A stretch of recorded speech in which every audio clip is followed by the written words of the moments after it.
भन्दा एउटा किसिमको रेकर्ड रहेछ। अब यो दर्ताको नमुना भनेको छ तपाईको क्वेशन अनुसार यो नमुना बनाएको 3 मार्क्स, यो परिभाषा लेखेको 2 मार्क्स गरेर 5 मार्क्सको क्वेशन हो भने अब तपाईले के बुझ्नु पर्यो त भन्दा एउटा नमुना बनाइदिन पर्यो। नमुना भनेको नेपाल सरकार मन्त्रालय विभाग कार्यालय अथवा तपाईले यहाँ नेपाल के भन्न पनि सक्नुहुन्छ भने स्थानीय गाउँपालिका कुनै कार्यालय लेखेर त्यहाँको चाहिँ साकु लेखेर नाम लेखेर ठाउँ लेखेर यता मिति लेखिदिने, यो दर्ता नम्बर, दर्ता मिति, प्राप्त पत्रको संख्या, किन दर्ता भनेको उस्ता बाहिरबाट आएका चिठीहरूलाई पहिलो रेकर्ड मेन्टेन गर्ने हो नि त। और त्यस्तै प्राप्त अनि के भन्छ प्राप्त पत्रको चलानी नम्बर भन्ने हुन्छ, उताबाट पठाउने कार्यालयले चलानी गर्छ, पहिलोचोटि इन्ट्री हुने कार्यालयले के गर्छ दर्ता गर्छ। त्यसपछि पठाउने कार्यालय कुन कार्यालय थियो, कार्यालयको नाम लेखिन्छ, विषय केसँग सम्बन्धित थियो त्यो लेखिन्छ, अनि त्यो चिठी पत्र कुन शाखासँग थियो अथवा कसलाई बुझाउनु पर्ने थियो, व्यक्तिले बुझेको हुन सक्छ हो र उसको शाखा अथवा व्यक्ति अथवा त्यो जिम्मेवार कैफियत त्यसमा केही जनाउनु पर्यो भने यसरी गरिन्छ। यो भनेको दर्ता किताब हुन्छ, यसमा चाहिँ 1 2 3 4 भनेर यहाँ चाहिँ लेख्न सकिन्छ। यो हो दर्ता किताबको नमुना। बस पहिलो क्वेशन यो भयो, यो बुझिहाल्नुहुन्छ। अब हाम्रो दोस्रो क्वेशन के छ त भन्नुहुन्छ भने जस्तो निर्णय प्रक्रियालाई प्रभावकारी बनाउने उपायहरू के हुन् लेख्नुहोस् भन्नु।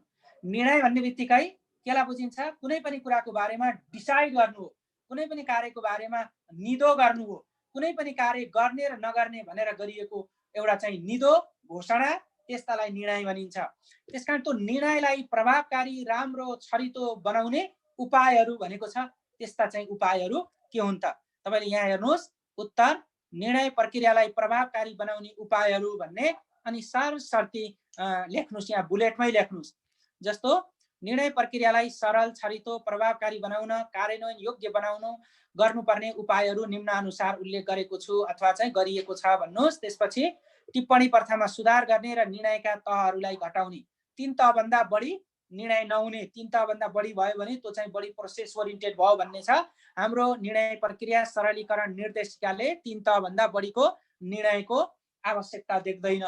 त्यसकारण टिप्पणी प्रथामा सुधार गर्ने, निर्णयका तहहरूलाई घटाउने, निर्णयकर्ताको उत्तरदायित्व तोकी जिम्मेवार तोक्ने बनाउने, निर्णय गर्दा पर्याप्त मात्रामा सूचना र तथ्याङ्कको उपयोग गर्ने, अधिकार प्रत्यायोजन गर्ने संस्कारको विकास गर्ने भनेको अधिकार प्रत्यायोजन भनेको एउटा निकायले गरिरहेको काम अर्को निकायले हस्तान्तरण गर्दै जाँदा पनि निर्णय छिटो र छरितो हुन्छ। त्यस्तै पृष्ठपोषण लिने, परम्पराको विकास गर्ने, पपुलिस्ट थ्योरीमा जोड दिने भनेको पपुलिस्ट भनेको जुन निर्णय गर्दा लोकप्रिय बन्छ, जुन निर्णय गर्दा सबैको चाहिँ पहुँच र सबैको चाहिँ उपयुक्तता हुन्छ, त्यस्तो निर्णय गर्ने भनेको सहभागितामूलक निर्णय प्रक्रियामा जोड दिने। त्यस्तै गरेर स्पष्ट कार्यविधि र मापदण्ड बनाई लागू गर्ने, निर्णय निर्माणमा विज्ञको संलग्नता र सुझावलाई आत्मसात गर्ने, अनि निर्णयकर्ताको भूमिका कार्य विवरणमा नै तोक्ने व्यवस्था गर्ने र अन्तिममा निर्णय प्रक्रिया सरलीकृत निर्देशिका 2065 को पालना गर्ने गराउने। यति गरियो भने निर्णय के हुन्छ सरल र प्रभावकारी हुन्छ भन्ने हो। यति भनिसकेपछि तपाईले यहाँनिर निष्कर्ष भन्नुहोस्। निष्कर्ष भनेर के लेख्नुहोस् भने निर्णयलाई छिटो छरितो र सरल बनाउन निर्णय प्रक्रिया सरलीकरण निर्देशिका 2065 मा उल्लेखित विषय वस्तुहरूलाई पूर्ण रूपमा कार्यान्वयन गर्नु नै निर्णय सरलीकरण अथवा निर्णय सरल हुनु हो। बस यति लेखिदिने भने निर्णयको बारेमा सरलीकृत भयो। ओके, दोस्रो नम्बरमा टिप्पणी भनेको के होला त? धेरैले सुन्नु भएको छ कार्यालयमा तपाई गएपछि पहिलो पटक कसैलाई टिप्पणी लेख्न दियो भने टिप्पणीको बारेमा थाहा पाउनु भएन भने के हुन्छ, आफू कमजोरीमा परिन्छ। त्यसकारण टिप्पणी भन्ने बित्तिकै कार्यालयले प्रयोग गर्ने कार्यालयको एक किसिमको प्रोसेस हो। और अब यहाँनिर यहाँ दुईटा कुरा खोजेको छ, टिप्पणी भनेको के हो र टिप्पणी कसरी लेखिन्छ भन्ने प्रश्न छ। यसलाई यहाँ हेर्दाखेरि हेर्नुहोस्, जस्तो उत्तर भन्नुहोस्, कुनै पनि विषयमा निर्णय गर्न वा सो सम्बन्धी ऐन नियम नीति निर्णयको अध्ययन विश्लेषण तथा आवश्यक प्रमाणहरू सङ्कलन गरी राय सुझाव सहितको माथिल्लो निकाय वा अधिकार प्राप्त अधिकारी समक्ष निर्णयका लागि पेश गर्न तयार गरिएको लेखिएको विस्तृत विषयको संक्षिप्त विवरणलाई नै टिप्पणी भनिन्छ। टिप्पणी भन्ने बित्तिकै कुनै पनि कार्यालयले के गर्ने र के नगर्ने ऐन नियम नीति कानुनमा के छ भनेर आफूभन्दा माथिल्लो निकायलाई गरिएको विस्तृत विवरणको संक्षिप्त नमुना संक्षिप्त विवरण नै के हो, टिप्पणी भनियो। बस यति भनिसकेपछि अब तपाईले दोस्रो चरणमा यसलाई बुलेटमा पनि लेख्न सक्नुहुन्छ अथवा मैले यसलाई 3टा प्याराग्राफमा लेखेँ, यु क्यान चुज। यस्तो टिप्पणी कुनै पनि कार्यालयको आफ्नो कार्य सञ्चालन गर्न विभिन्न महत्त्वपूर्ण विषय उप निर्णय गर्नुपर्ने हुन्छ। यसरी निर्णय गर्नु अघि सो विषयका सम्बन्धमा सम्पूर्ण कुराहरू भनेको कानुनी अवस्था, राय, सुझाव, गर्नुपर्ने विषय, खुलाइ, आफूभन्दा माथिल्लो पदाधिकारी, अधिकार प्राप्त अधिकारीलाई पेश गरेको विवरण टिप्पणी हो। यो चाहिँ ढाँचा अथवा चाहिँ यो प्रोसेस हो। तपाईले टिप्पणी लेख्नुभयो, आफ्नो मात्रै भ्यू होइन, त्यहाँ नीतिको कुरा के छ, कानुनको कुरा के छ, यो समग्र कुराहरू समेटिसकेपछि बल्ल तपाईको टिप्पणी पूर्ण हुन्छ भन्ने हो। ओके, यति भनिसकेपछि टिप्पणी बनाउँदा जुन विषयमा टिप्पणी लेख्न लागिएको हो त्यसको बारेमा संक्षिप्त ब्यौरा अथवा कसरी लेखिन्छ, कुन कुन विषय हुनुपर्छ भन्दा यहाँ तल्लो प्याराग्राफले भन्छ त्यसको बारेमा संक्षिप्त ब्यौरा लेख्नुपर्छ। त्यस्तो टिप्पणीको विषयमा देखा परेका समस्याहरू, प्रचलित कानुन ऐन नियम, निर्णय, नीति के छ, त्यो सम्बन्धी अहिलेसम्म भए गरेको व्यवस्था के छ, त्यसपछि सोको उल्लेख गर्नुपर्ने निर्णयको औचित्य, निर्णय गरिने विषय सहित टिप्पणीकर्ताको राय भनेको जसले लेखेको त्यसको चाहिँ राय समेत उल्लेख गर्नुपर्छ। यसरी टिप्पणी तयार गरी पेश गरेपछि 2 तह 3 तह वा आवश्यकता र अधिकार अनुसार प्राप्त अधिकारीद्वारा निर्णय गरी त्यसको डिसिजन गरी कार्यान्वयनमा लगिन्छ। यति भइसकेपछि त्यो निर्णयको उठान पनि भयो, त्यसको निर्णयको निर्णय पनि भयो, टिप्पणीको निर्णय पनि भयो। अब तपाईले यसलाई चाहिँ कन्क्लुजनमा निष्कर्षमा यसलाई पनि धेरै लाइन नगर्नुस्, जम्मा 5 मार्क्सको छ। यसको थोरै चाहिँ तपाईले 1.5 लाइनदेखि 2 लाइनमा के कन्क्लुजन लेख्न सक्नुहुन्छ भने के सकिन्छ भने टिप्पणी कार्यालयको लागि व्यवस्थित गरेर राय सुझाव दिने गरी कार्यालयले तयार गर्ने विषयवस्तु हो। टिप्पणीमा उल्लेख गरेको ढाँचा, विषय र वस्तुलाई राम्रोसँग उल्लेख गरी उपयुक्त तरिकाले उठाउनु नै टिप्पणीको महत्त्व छ। बस भनिदिनुस्, यति भन्यो भने हुन्छ। कोही साथीहरूले यसको नोट के छ भन्नुहुन्छ, तपाईलाई आवश्यक पर्यो भने म नोट दिउँला। ओके, अब नेक्स्ट क्वेशन, अधिकार प्रत्यायोजनको आवश्यकता र औचित्यमाथि प्रकाश पार्नुहोस् भन्ने 5 मार्क्सको क्वेशन छ। अधिकार प्रत्यायोजन हेर्नुस् त, अधिकार प्रत्यायोजनको आवश्यकता र औचित्यमाथि प्रकाश पार्नु। यही क्वेशन उदाहरणको लागि अधिकार प्रत्यायोजनको महत्त्व लेख्नुहोस्। नेपालमा अधिकार प्रत्यायोजनको आवश्यकता किन छ, अधिकार प्रत्यायोजनको औचित्यमाथि प्रकाश पार्नुहोस्, अथवा अधिकार प्रत्यायोजनको महत्त्व कस्तो हुन्छ भन्यो भने विषयवस्तु एउटै हो। बुझ्नुभयो? त्यसकारण कुनै पनि विषयवस्तुको आवश्यकता भन्नु, औचित्य भन्नु, महत्त्व भन्नु अथवा त्यसको सान्दर्भिकता भन्नु, विषयवस्तु एउटै भएको हुनाले कहिलेकाहीँ शब्दमा अल्झिएर जानेको कुरा पनि बिग्रिन सक्छ। त्यसकारण मैले यहाँ के भने, आवश्यकता र औचित्य भन्ने बित्तिकै विषयवस्तु एउटै हुन्छन्, यसका महत्त्व लेख्ने हो। यहाँ 2 लाइनमा यसको अधिकार प्रत्यायोजन, what is the delegation of power हैन, अधिकारको प्रत्यायोजनको बारेमा बुझ्नुस्।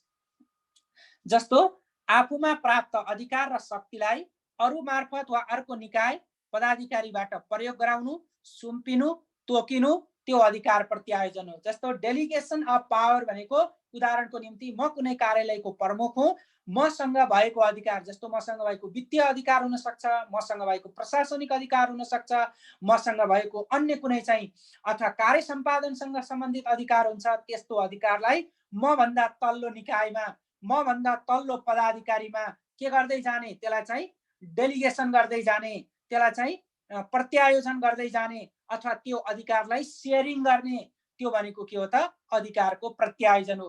कहिलेकाहीँ हामी देखिरहेका हुन्छौँ नि, जस्तो मन्त्री प्रधानमन्त्रीले गर्ने काम मन्त्रीहरूलाई दिएको, अथवा चाहिँ एउटा कार्यालय प्रमुखले गर्ने काम आफ्ना शाखाहरूलाई दिएको, कहिलेकाहीँ म नआउँदा पनि यो गर्नु है भनेर आफू चाहिँ बिदामा बसेको, त्यस्ता अधिकार प्रत्यायोजन भइरहेका हुन्छन्, जसलाई के भनिन्छ त, पावरको शेयरिङ गर्नु, पावरको ट्रान्सफर गर्नु, एउटा निकायले एउटा पदाधिकारीले गरिरहेको काम अर्को निकाय वा पदाधिकारीबाट लगाउनु, सुम्पिनु, that is called the delegation of power.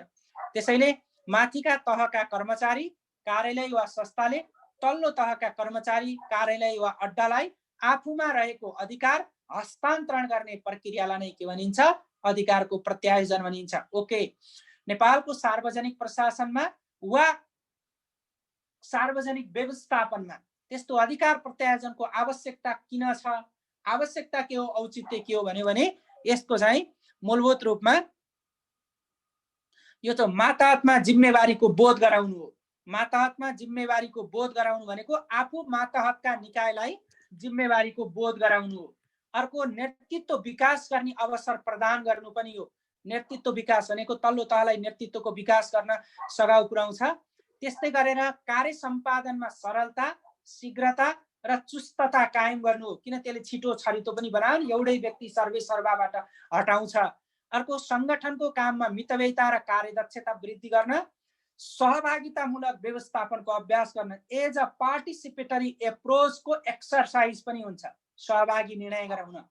त्यस्तै गरेर कर्मचारीमा मनोबल, उत्प्रेरणा र कार्यकुशलता वृद्धि गर्छ। मनोबल, मोटिभेसन आइ गराउँछ, मोरल आइ गराउँछ। ओहो मैले पनि काम पाएँ, मलाई जिम्मेवारी दिनुभयो हाकिम साहबले भनेपछि त्यो तल्लो वर्ग, तल्लो कर्मचारी कति मोटिभेसन होला, कति काम गर्ला, कति उत्साहित बन्ला, हेर्नुहोस् त। त्यस्तै गरेर संगठनको प्रोडक्टिभिटी, उत्पादकत्व बढ्छ। त्यो सबैको टिमवर्कमा गरेको काम जहिले पनि ओनवाई भन्दा बढी प्रोडक्टिभ हुन्छ। अनुगमन, मूल्याङ्कन र नियन्त्रण पद्धतिलाई व्यवस्थित बनाउँछ। कसैले अब कन्ट्रोल गर्न परेन कि सबैलाई कामको जिम्मेवारी दिइसकेपछि त त्यो आफै के हुने भयो त, त्यसमा चाहिँ दत्त चित्त भएर लाग्छ। अर्को भनेको सेवा प्रदायकलाई सेवाग्राहीप्रति बढी जिम्मेवार बनाउन चाहिँ सघाउ पुर्याएको हुन्छ। त्यस्तै गरेर कार्य सम्पादनमा आधारित सुविधा र प्रोत्साहन प्रणाली लागू गर्न यसले पनि सहयोग गराउँछ। त्यस्तै गरेर संगठनमा अर्गनाइजेसनल कल्चर भन्छ नि, सांगठनिक व्यवहार, संगठनको संस्कृति, संगठनका कर्मचारीहरू प्रतिको चाहिँ बुझाइलाई वृद्धि गराउन अथवा त्यसलाई राम्रो बनाउन सघाउ पुर्याउँछ। अर्को कर्मचारीमा कार्यदक्षता र क्षमताको विकास गरेको हुन्छ। ओके, यति भनिसकेपछि यसको अब कन्क्लुजन, निष्कर्ष के लेख्नु पर्ला त, यति कुरा त बुलेटमा लेख्नु हो।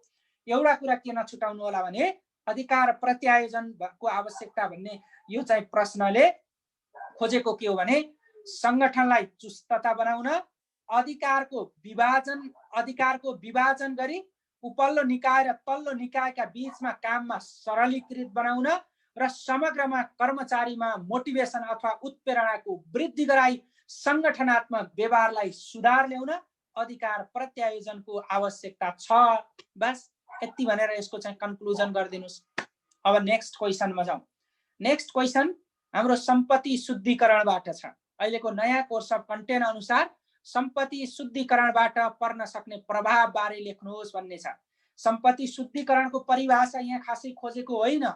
यसले के खोजेको भने सम्पत्ति शुद्धिकरणबाट समग्रमा कस्तो असर पर्छ। प्रभाव भन्ने बित्तिकै यसबाट पोजिटिभ प्रभाव त पर्दैन, नेगेटिभ प्रभाव पर्ने हो। त्यसकारण चाहिँ यसमा चाहिँ कस्तो नेगेटिभ प्रभाव पर्छ भन्न खोजेको। जस्तो सम्पत्ति शुद्धिकरण भनेको त तपाईहरुले बुझिहाल्नु भयो होला, पढिसक्नु पनि भयो होला। होइन भने यो सम्पत्ति शुद्धिकरण भनेको अवैध क्रियाकलापबाट आर्जन गरेको धन, मुद्रा वा सोसँग सम्बन्धित विषयलाई वैध बनाउने, कालो धनलाई सेतो बनाउने त्यस्तो प्रोसेस, त्यस्तो प्रक्रिया चाहिँ सम्पत्ति शुद्धिकरण हो। जसको त्यस्तो सम्पत्ति शुद्धिकरणको प्रभाव समग्रमा कस्तो पर्छ त भन्नुहुन्छ भने जस्तो यस्तो पर्छ। सम्पत्ति शुद्धिकरण र आतंकवादी क्रियाकलापमा वित्तीय लगानीबाट मुलुकको आर्थिक, सामाजिक तथा सुशासनका क्षेत्रमा निम्न प्रभाव पर्छ। यहाँ तपाईले वर्गीकरण गरेर आर्थिकमा छुट्टै, राजनीतिमा छुट्टै, प्रशासनिक क्रियाकलापमा छुट्टै, सुशासनमा छुट्टै र अन्य क्षेत्रमा भनेर लेख्न सक्नुहुन्छ। तर 5 मार्क्स भएको हुनाले झन बढी झुक्किने सम्भावना हुन्छ। त्यसकारण एउटाको अन्त नपर्नु, त्यो पर्नु भन्दा बरु तपाईले यसरी वर्गीकरण गरेर लेख्नु हो भने सजिलो हुन्छ। ओके, अब यसले के भन्छ भने राज्यको समग्र कानुनी, वित्तीय तथा सुरक्षा प्रणालीलाई कमजोर बनाई अपराध र अपराधीलाई शक्तिशाली बन्न मद्दत गर्छ। यो त राम्रो होइन। सम्पत्ति शुद्धिकरणले त के गर्छ, लुटेको धन, चोरेको धन, लुटेर कमाएको, चोरेर कमाएकोले त मान्छेलाई त असुरक्षा दिने हो नि त। जसले परिश्रमले कमाएको छ त्यसलाई चाहिँ के गर्छ, त्यो बलियो बन्छ। हेर्नुस्, जो लुटेर कमाएको असुरक्षा पैदा गरेको हुन्छ, त्यसैले यसले भनेको सुरक्षा प्रणालीलाई नै कमजोर बनाइरहेको हुन्छ। अर्को, मुलुकमा स्थिरता, स्थायित्व अनि त्यसपछि विकास, समृद्धि तथा समुन्नतको मार्गमा अवरुद्ध हुन्छ। जहाँनिर खर्च गर्नुपर्ने थियो त्यहाँ खर्च नभएर अर्को ठाउँमा खर्च गर्ने बित्तिकै त्यसले के गर्छ त भन्दा समग्रमा शासकीय पद्धति, समग्रमा विकासको पद्धति, समग्रमा इकोनोमिक एक्टिभिटिजलाई नै के गर्छ, कमजोर बनाएको हुन्छ। पैसा भएर होइन, त्यो पैसा आज कहाँ छ, भोलि कहाँ छ, अननोनको अवस्था सिर्जना हुन्छ। अनि गलत र अवैध क्रियाकलापहरू बढ्दै जान्छन्। अघि नै मैले भने चोरी बढ्दै जान्छ, निकासी, डकैती, काटमार जुन चाहिँ समाजलाई नपच्ने क्रियाकलापहरू त्यस्ता चाहिँ वृद्धि हुँदै जान्छन्। त्यस्तै बैंक तथा वित्तीय संस्थामा हुने कारोबार स्थिर हुँदैन।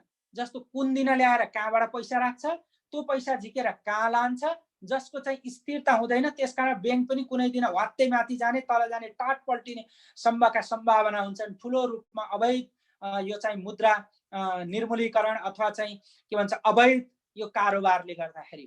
त्यस्तै गरेर आर्थिक विकृति र विशृङ्खलता वृद्धि हुँदै जान्छ। इकोनोमिक एक्टिभिटिजहरूमा कमजोरीपना देखिन्छ यो कारणले गर्दा।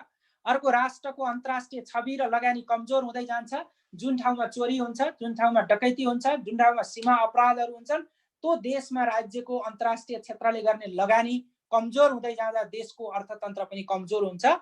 अर्को कारण भनेको भ्रष्टाचार, वित्तीय अपराध जस्ता घटनाहरू बढ्दै जान्छन्। भ्रष्टाचार भनेको अवैध रूपले कमाउने, धनी धनी बन्दै जाने, गरिब गरिब बन्दै जाने, अनि त्यसपछि वित्तीय अपराधका मान्छे पैसाकै लागि काट र मार जस्ता क्रियाकलापहरू वृद्धि हुँदै जान्छन्। अर्को, सुशासन त स्वतः कमजोर हुँदै जाने भयो। कुशासन र सीमित वर्ग अथवा सीमित व्यक्ति अटोक्र्याट जस्तो निरङ्कुश बन्दै जान्छन् अनि मान्छे पैसाका पछाडि लान्छन्। इमानदारिता, नैतिकता हराउँदै जान्छ, त्यस्तो प्रभाव देखिन्छ भनेको। अर्को, अनौपचारिक आर्थिक क्रियाकलाप बढ्न गई ब्याङ्किङ कारोबारमा सीमितता हुने हो। त्यसपछि राष्ट्रिय अर्थतन्त्र खतरामा पर्ने र समग्रमा चाहिँ राष्ट्र नै कमजोर बन्ने अवस्था हुन्छ। यसको कन्क्लुजन लेख्दा, सम्पत्ति शुद्धिकरणले अवैध रूपमा आर्जन गरेको धनलाई वैध बनाउने प्रक्रियालाई बुझाउँछ। त्यस्तो अवैध रूपमा प्राप्त गरेको धन वैध बनाउँदा समग्रमा राष्ट्रिय रूपमा आर्थिक विशृङ्खलता सिर्जना भएको कारणले गर्दा समयमै यस्ता क्रियाकलापलाई रोक्नु आवश्यक छ भन्नु। साथीले अगाडिको स्लाइड देखाउनु भन्नुभएको छ, ठिक छ। मैले यही भन्न खोजेको हो। अधिकार प्रत्यायोजनको आवश्यकता, यसको प्रश्न थियो सम्पत्ति शुद्धिकरणबाट पर्न सक्ने प्रभाव। ओके, अनि त्यसपछि हाम्रो क्वेसन चाहिँ यो थियो। ल, साथीको प्रश्नको डिल भयो होला, मेसेजमा गर्नुभएको। ओके, नभए लास्टमा हामी दोहोरो छलफल पनि गर्छौँ। अब नेक्स्ट क्वेसन के छ त, सार्वजनिक खरिदको उद्देश्य लेख्नुहोस् भनेको छ।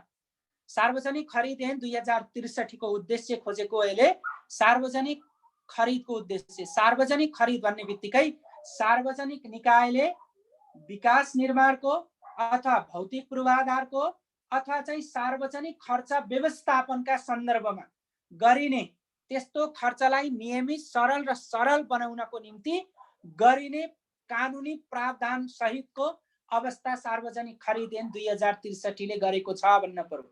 अब यहाँ चाहिँ सिधा यसको उद्देश्य मात्रै मागेको हुनाले खरिद प्रक्रियालाई स्वच्छ, इमानदार, प्रतिस्पर्धी बनाई मितव्ययी ढङ्गबाट काम गरी सार्वजनिक खर्चको अधिकतम प्रतिफल प्राप्त गर्नु सार्वजनिक खर्चको उद्देश्य हो। सार्वजनिक खर्च भन्ने बित्तिकै राज्यले गर्ने खर्च भनेको, त्यस्तो राज्यले गर्ने खर्च कसको हुन्छ? तपाईको नि हुन्छ, मेरो पनि हुन्छ, हामी सबैको हुन्छ, जसलाई सार्वजनिक कोषको परिचालनै हो। त्यस्तो सार्वजनिक कोषको खर्च गर्दा मूलभूत रूपमा चाहिँ के गर्नुपर्छ त भन्दा राज्यले अनुकूल हुने गरेर गर्नुपर्छ। अगाडिको साथीले यहाँ एउटा क्वेसन भन्नुभएको थियो, सर नोट प्लिज भन्नुभएको छ। ओके, ठिक छ। तपाईले नेगेटिभ पोइन्ट भन्नुभयो। प्रभाव भन्ने सम्पत्ति शुद्धिकरणबाट पोजिटिभ पोइन्ट नै हुँदैनन्। एउटा कुरा, अवैध चोरी गरेको धनको पनि राम्रो हुन्छ र एकातिर हुने त्यो चोरी गरेको धन त त्यो अपराध हो। त्यसकारण त्यसका चाहिँ हाम्रोमा देखिएका नेगेटिभ क्रियाकलापलाई जोड दिएको। ओके, अब त्यसपछि यो सार्वजनिक खरिदको उद्देश्य भनेपछि तपाईँ सजिलै पोइन्टमा जानुहोस्।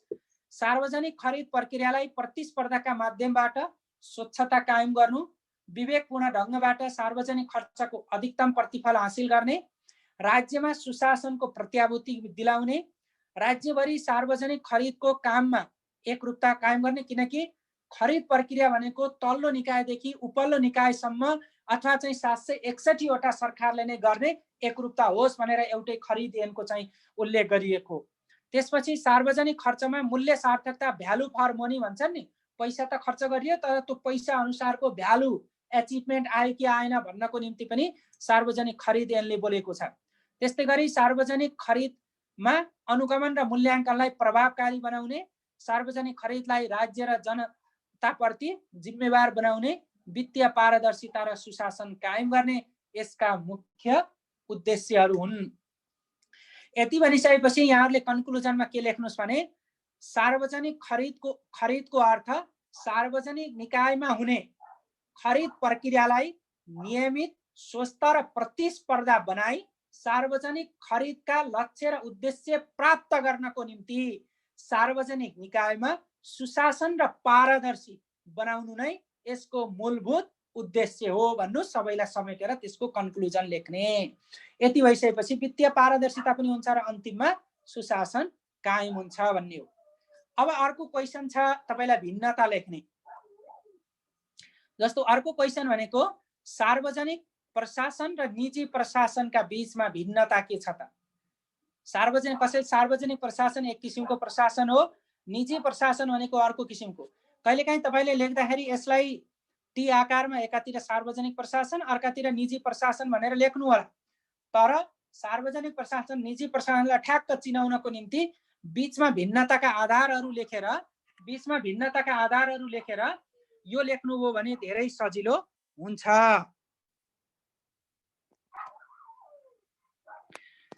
एकछिन है।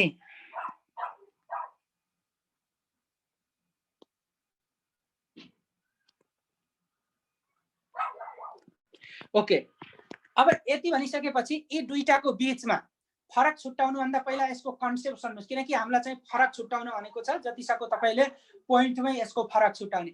सार्वजनिक प्रशासन भनेको यो परम्परागत प्रशासन पनि हो, यो राज्य वा सरकारले सञ्चालन गर्ने प्रशासन हो भने निजी प्रशासन भन्ने बित्तिकै हामी व्यवसायिक निजी क्षेत्रले जसले त्यसको छिटो उपलब्धि प्राप्त गर्ने क्षेत्रले यो प्रशासन चाहिँ सञ्चालन गर्छ भन्ने हो। अब यी दुईटाका भिन्नताका आधार हेर्दा परिभाषामा भिन्नता छ, उद्देश्यमा भिन्नता छ, यसका काम गर्ने क्षेत्रै फरक छन्, प्रकृति फरक छ, यसको निष्पक्षता अथवा चाहिँ आयु कसको कति हुन्छ, यसको चाहिँ निष्पक्षता, यसको रेस्पोन्सिबिलिटी को प्रति बढी हुन्छ, लक्षित समूह कुनको चाहिँ कुन हो, त्यस्तै गरेर नेतृत्व सञ्चालनकर्ता कसले गर्छ, सार्वजनिक प्रशासन कसले सञ्चालन गर्छ, निजी क्षेत्र कसले सञ्चालन गर्छ भन्ने हो। त्यस्तै गरेर जनताको स्वामित्व को प्रति छ भन्ने हो। त्यस्तै गरेर सार्वजनिक प्रशासनभित्र जाउँ। सार्वजनिक प्रशासन राज्य वा सरकारको स्वामित्व नियन्त्रणमा रही सञ्चालन हुने प्रशासन हो। निजी प्रशासन नितान्त व्यक्तिगत वा निजी स्वामित्वमा रहेर सञ्चालित हुने प्रशासन हो। उद्देश्य सार्वजनिक प्रशासनको साझा सेवामुखी उद्देश्यबाट स्थापित हुन्छ। निजी प्रशासन भनेको नाफा र व्यावसायिक उद्देश्यबाट स्थापित हुन्छ। त्यस्तै गरेर सार्वजनिक प्रशासन भनेको बृहत र व्यापक प्रशासन हो, जसलाई हामीले होम टु टर्म पनि भन्ने गरिन्छ सार्वजनिक प्रशासनलाई। किन भन्नु होला भने होम टु टर्मको अर्थ भनेको यो जस्तो सार्वजनिक प्रशासन मान्छे जन्मिनुभन्दा अगाडिदेखि मृत्यु पर्यन्तसम्म सार्वजनिक प्रशासन चलिरहन्छ अरे, यसको कुनै लिमिटेसन छैन भनिन्छ। भनेपछि निजी प्रशासन भनेको निश्चित एरियामा मात्रै हुन्छ, जसलाई चाहिँ लिमिटेसन प्रशासन पनि भन्ने गरिन्छ। त्यस्तै गरेर सार्वजनिक प्रशासन भनेको एज अ प्रोसेसमा ओरिएन्टेड हो, यो भनेको कार्यमुखी प्रशासन हो भने निजी प्रशासन भनेको यसले छिटो प्रतिफल खोज्छ, यो प्रतिफलमा आधारित हुन्छ। अर्को सार्वजनिक प्रशासन भनेको निरन्तर चलिरहन्छ, यसको आयु भन्ने हुँदैन, यो भनेको अनन्तकालसम्म हो। हामी आज छौँ, भोलि हाम्रा बालबच्चा होलान्, त्यसभन्दा पछि होलान्, यो हिजो पनि थियो, आज पनि छ, भोलि पनि छ। तर निजी प्रशासन भनेको यसको केही टाइम बाउन्ड हुन्छ, आफ्नो काम सिद्धिसकेपछि बन्द हुन सक्छ, त्यसकारण निरन्तर नहुन सक्छ। त्यस्तै गरेर सार्वजनिक प्रशासनमा निष्पक्षता तटस्थता हुन्छ, जस्तो पोलिटिकल न्युट्रलिटी हुन्छ, एडमिनिस्ट्रेटिभ के हुन्छ कमिटमेन्ट हुन्छ, त्यहाँ राजनीतिक प्रशासनले सञ्चालन गर्छ। तर निजी क्षेत्रमा त्यस्तो भन्ने हुँदैन। निजी प्रशासन व्यक्तिमा केन्द्रित हुन्छ, अनि त्यसपछि रिजल्टमा केन्द्रित हुन्छ, नाफामा केन्द्रित हुन्छ, निष्पक्ष नहुन सक्छ। अनि सार्वजनिक प्रशासनको उत्तरदायित्व र जिम्मेवारी अलि बढी भएको हुन्छ, धेरै ठाउँ उत्तर दिनुपर्ने हुन्छ। तर सार्वजनिक प्रशासन निजी प्रशासनको तुलनामा सार्वजनिक प्रशासनको तुलनामा निजी प्रशासन त्यो अलिक कम हुन्छ भनेको हैन। लक्षित वर्ग भनेको सार्वजनिक प्रशासनका समग्र आम नागरिक, सर्वसाधारण, कमजोर वर्ग सबै हुन्। निजी प्रशासनका भनेको टार्गेटेड ग्रुप हुन्छन्। जस्तो उदाहरणको निम्ति कसैको चाहिँ कुन किसिमको काम होला, कसैको कुन किसिमको काम होला, जुन किसिमको जुन त्यसको सेवा लिन छन् त्यही नै उसका चाहिँ टार्गेटेड ग्रुप हुन्छन्। गोल्छाका एक किसिमका होलान्, चौधरीका अर्को किसिमका होलान्, उसले जे प्रकृतिका काम गरेको छ, जुन प्रकृतिमा काम गरेको छ त्यो हुन सक्छ। परम्परागत अनि यसको चाहिँ नेतृत्व म्यानेजरियल स्किल भनेको सार्वजनिक प्रशासनमा अलि बढी परम्परावादी हुन्छ, ट्रेडिसनल प्रकारको हुन्छ हैन, पुरानै ढर्रा हिजो यस्तो थियो आज यस्तो छ भन्ने हुन्छ। तर निजी प्रशासनको सञ्चालनको जो क्यापासिटी भनौँ अथवा म्यानेजरियल स्किल भनेको अलि बढी इनोभेटिभ पनि हुन्छ, डाइनामिक पनि हुन्छ। त्यही भएर कहिलेकाहीँ यसो गर्दा कस्तो सरकारी कर्मचारी जस्तो कस्तो चाहिँ सरकारका काम कहिले जालान् घाम भन्छ नि, निजी प्रशासन अलि इनोभेटिभ अरे के, उसले चाहिँ किन नाफा कमाउनु छ, व्यवसाय गर्नु छ, अरूसँग प्रतिस्पर्धा गर्नु छ। यो कारणले हामीले यो अवस्था चाहिँ यस्तो छ भनेको। अर्को भनेको जनताको ओनरसिप निजी प्रशासनमा भन्दा सार्वजनिक प्रशासन हुन्छ, त्यो मेरो पनि हो भन्ने भावना हुन्छ अरे। निजी प्रशासनमा स्वामित्वको भाव हुँदैन, काम भए हुन्छ नभए अर्कोतिर खोजिन्छ। तर जनताको स्वामित्व कहाँ हुन्छ? सार्वजनिक प्रशासनमा हुन्छ।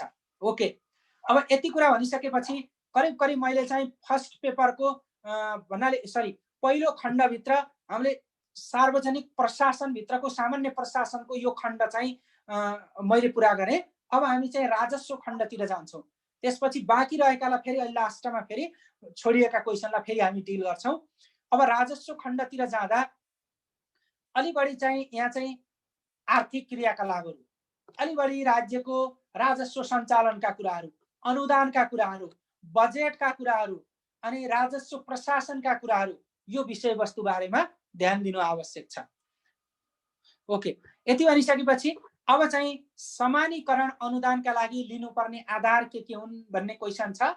तपाईले समानीकरण अनुदान भन्ने बित्तिकै यो सरकारले अथवा संघीय सरकारले प्रदेशलाई र प्रदेश सरकारले स्थानीय सरकारलाई बाँड्ने अनुदान हो भन्ने सम्झिनु। अनुदान भन्ने बित्तिकै दिने भने हो नि त है, त्यो माथिल्लो सरकारले तल्लो सरकारलाई दिन्छ। त्यो अनुदान कति प्रकारको हुन्छ? 4 प्रकारको हुन्छ। यो पनि थाहा पाउनुस्। एउटा चाहिँ विशेष अनुदान भन्ने हुन्छ, एउटा समपूरक अनुदान भन्ने हुन्छ, अर्को भनेको समानीकरण भन्ने अनुदान हुन्छ, अर्को भनेको सशर्त अनुदान भन्ने हुन्छ। यस्ता विभिन्न किसिमका चाहिँ अनुदान मध्ये यो एक प्रकृतिको के हो? अनुदान हो, जसलाई समानीकरण अनुदान।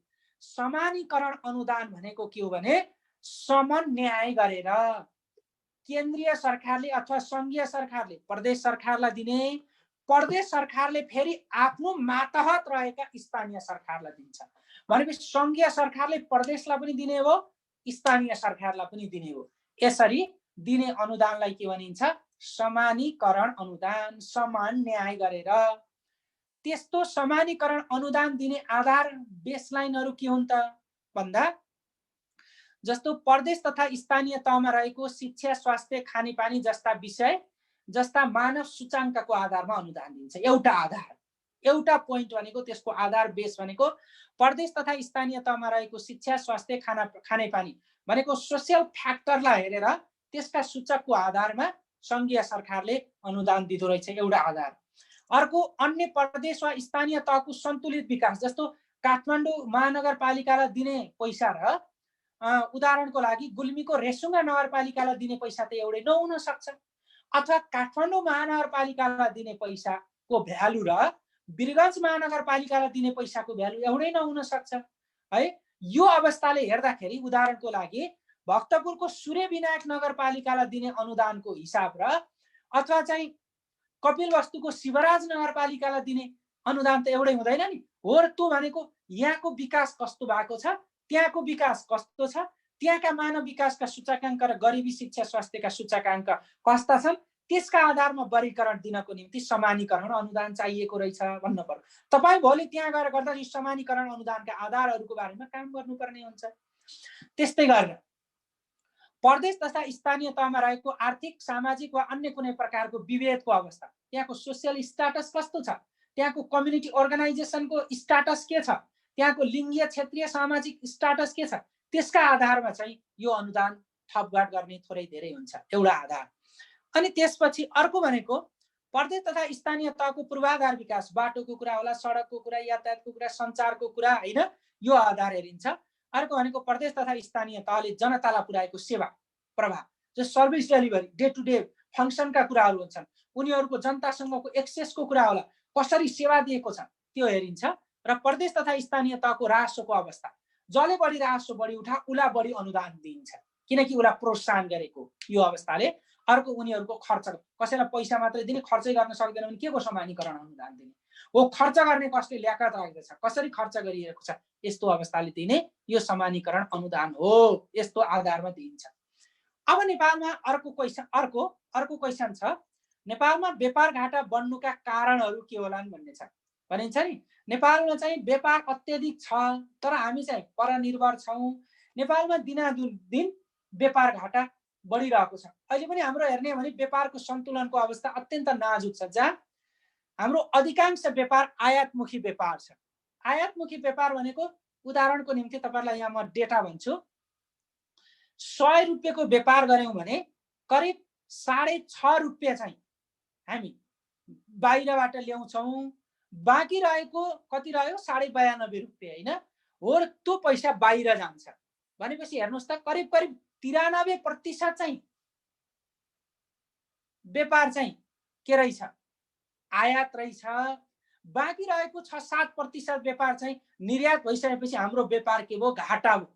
घाटा व्यापार भन्ने बित्तिकै आयात र निर्यात बीचको असन्तुलनमा आयातको मात्रा बढी हुनु र निर्यातको मात्रा कम हुँदै जाँदा देखिने अवस्थालाई नै के भनिन्छ, व्यापार घाटा भनिन्छ। यस्तो व्यापार घाटा नेपालले भोगिरहेको छ, जहाँ जीडीपी कै व्यापार घाटा हामी करिब चाहिँ माइनस चाहिँ जीडीपी को कति 40% चाहिँ व्यापार घाटा छ। यस्तो व्यापार घाटा हुनुका कारणहरू देहाय बमोजिम छन् भनेर यसरी लेख्ने। जस्तो नेपालमा वैदेशिक व्यापार दिनानुदिन व्यापार घाटा हुनुका कारणहरू निम्नानुसार उल्लेख गर्न सकिन्छ भनेर लेख्नुहोस्।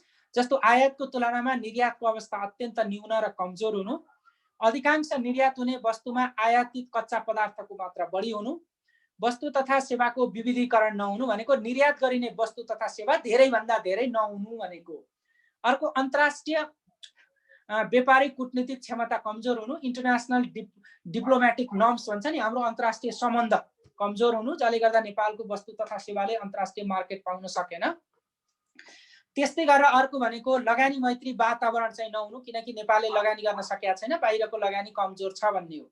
अर्को बाह्य लगानी श्रम सम्बन्ध ह्रास हुँदै जानु, व्यापारिक पूर्वाधारको न्यूनता कमजोर हुनु, शान्ति सुरक्षा स्थायित्वको पूर्ण प्रत्याभूति नहुनु, जहाँनिर चाहिँ पोलिटिकल क्राइसिस अथवा चाहिँ बोर्डर क्राइसिस जस्ता अनि नेसनल क्राइसिस अथवा नेसनल सेक्युरिटीमा चाहिँ अब्स्टेकल्स हुन जान्छन्, त्यहाँ चाहिँ व्यापारिक अवस्था पनि कमजोर हुँदै जान्छ भन्ने हो।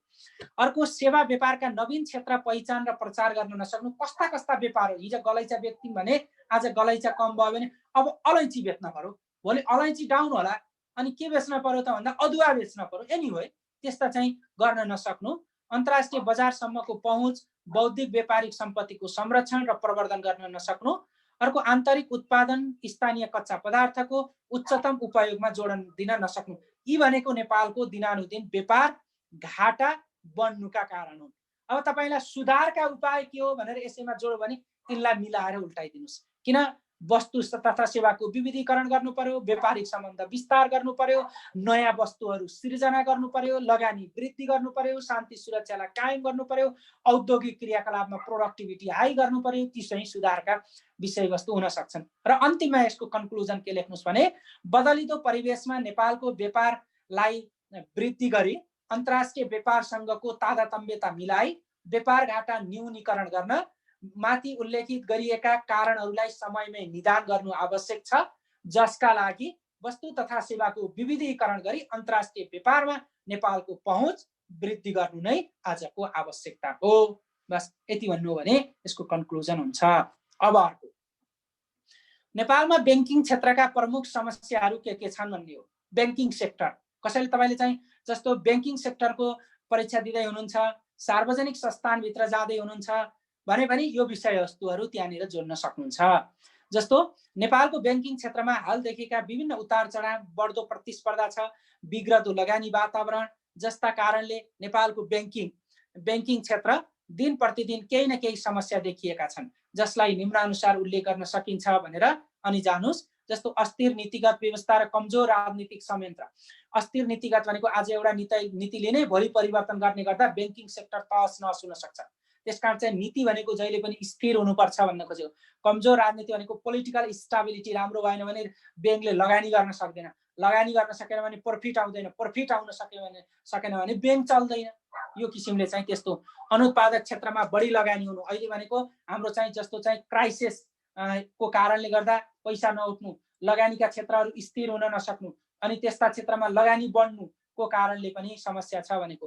अर्को कमजोर संस्थागत सुशासन भनेको संगठनभित्रको जनशक्तिको परिचालन राम्रोसँग नहुनु, त्यहाँ भित्रको जनशक्तिमा पनि करप्टेड माइन्ड हुनु अथवा भिजनरी चाहिँ प्रोफेसनलिजम नहुनु, त्यो कारणले गर्दा त्यो इन्स्टिट्युसनल मेमोरी चाहिँ कमजोर हुन्छ भनेको। त्यसपछि अर्को भनेको पर्याप्त र एकीकृत सूचनाको अभाव रहनु, व्यवस्थापकीय कमजोरी रहनु भनेको सूचना भनेको डेटामा आधारित हुनु पर्यो, त्यो डेटा पनि केमा आधारित हुनु पर्यो भने इन्फर्मेसनमा आधारित हुनु पर्यो। त्यस्तो इन्फर्मेसनले के गर्नु पर्यो त भन्दा संस्थालाई के हुनु पर्यो, व्यवस्थित बनाउन चाहिँ सघाउ पुर्याउँछ, त्यो भएन भन्ने हो। अर्को तरलताको अभाव र विश्वासको कमी बैंकप्रति। तरलता भनेको पैसाको, लगानी गर्नलाई त पैसा त कसैले त त्यहाँ सेभिङ गर्नु पर्यो नि त, हो। त्यो तरलता नहुनु, भनेको बेलामा बैंकमा तरलता नहुनु, कहिलेकाहीँ चाहिँ बैंकमा पैसा थुप्रिएर लगानी गर्ने वातावरण नहुनु।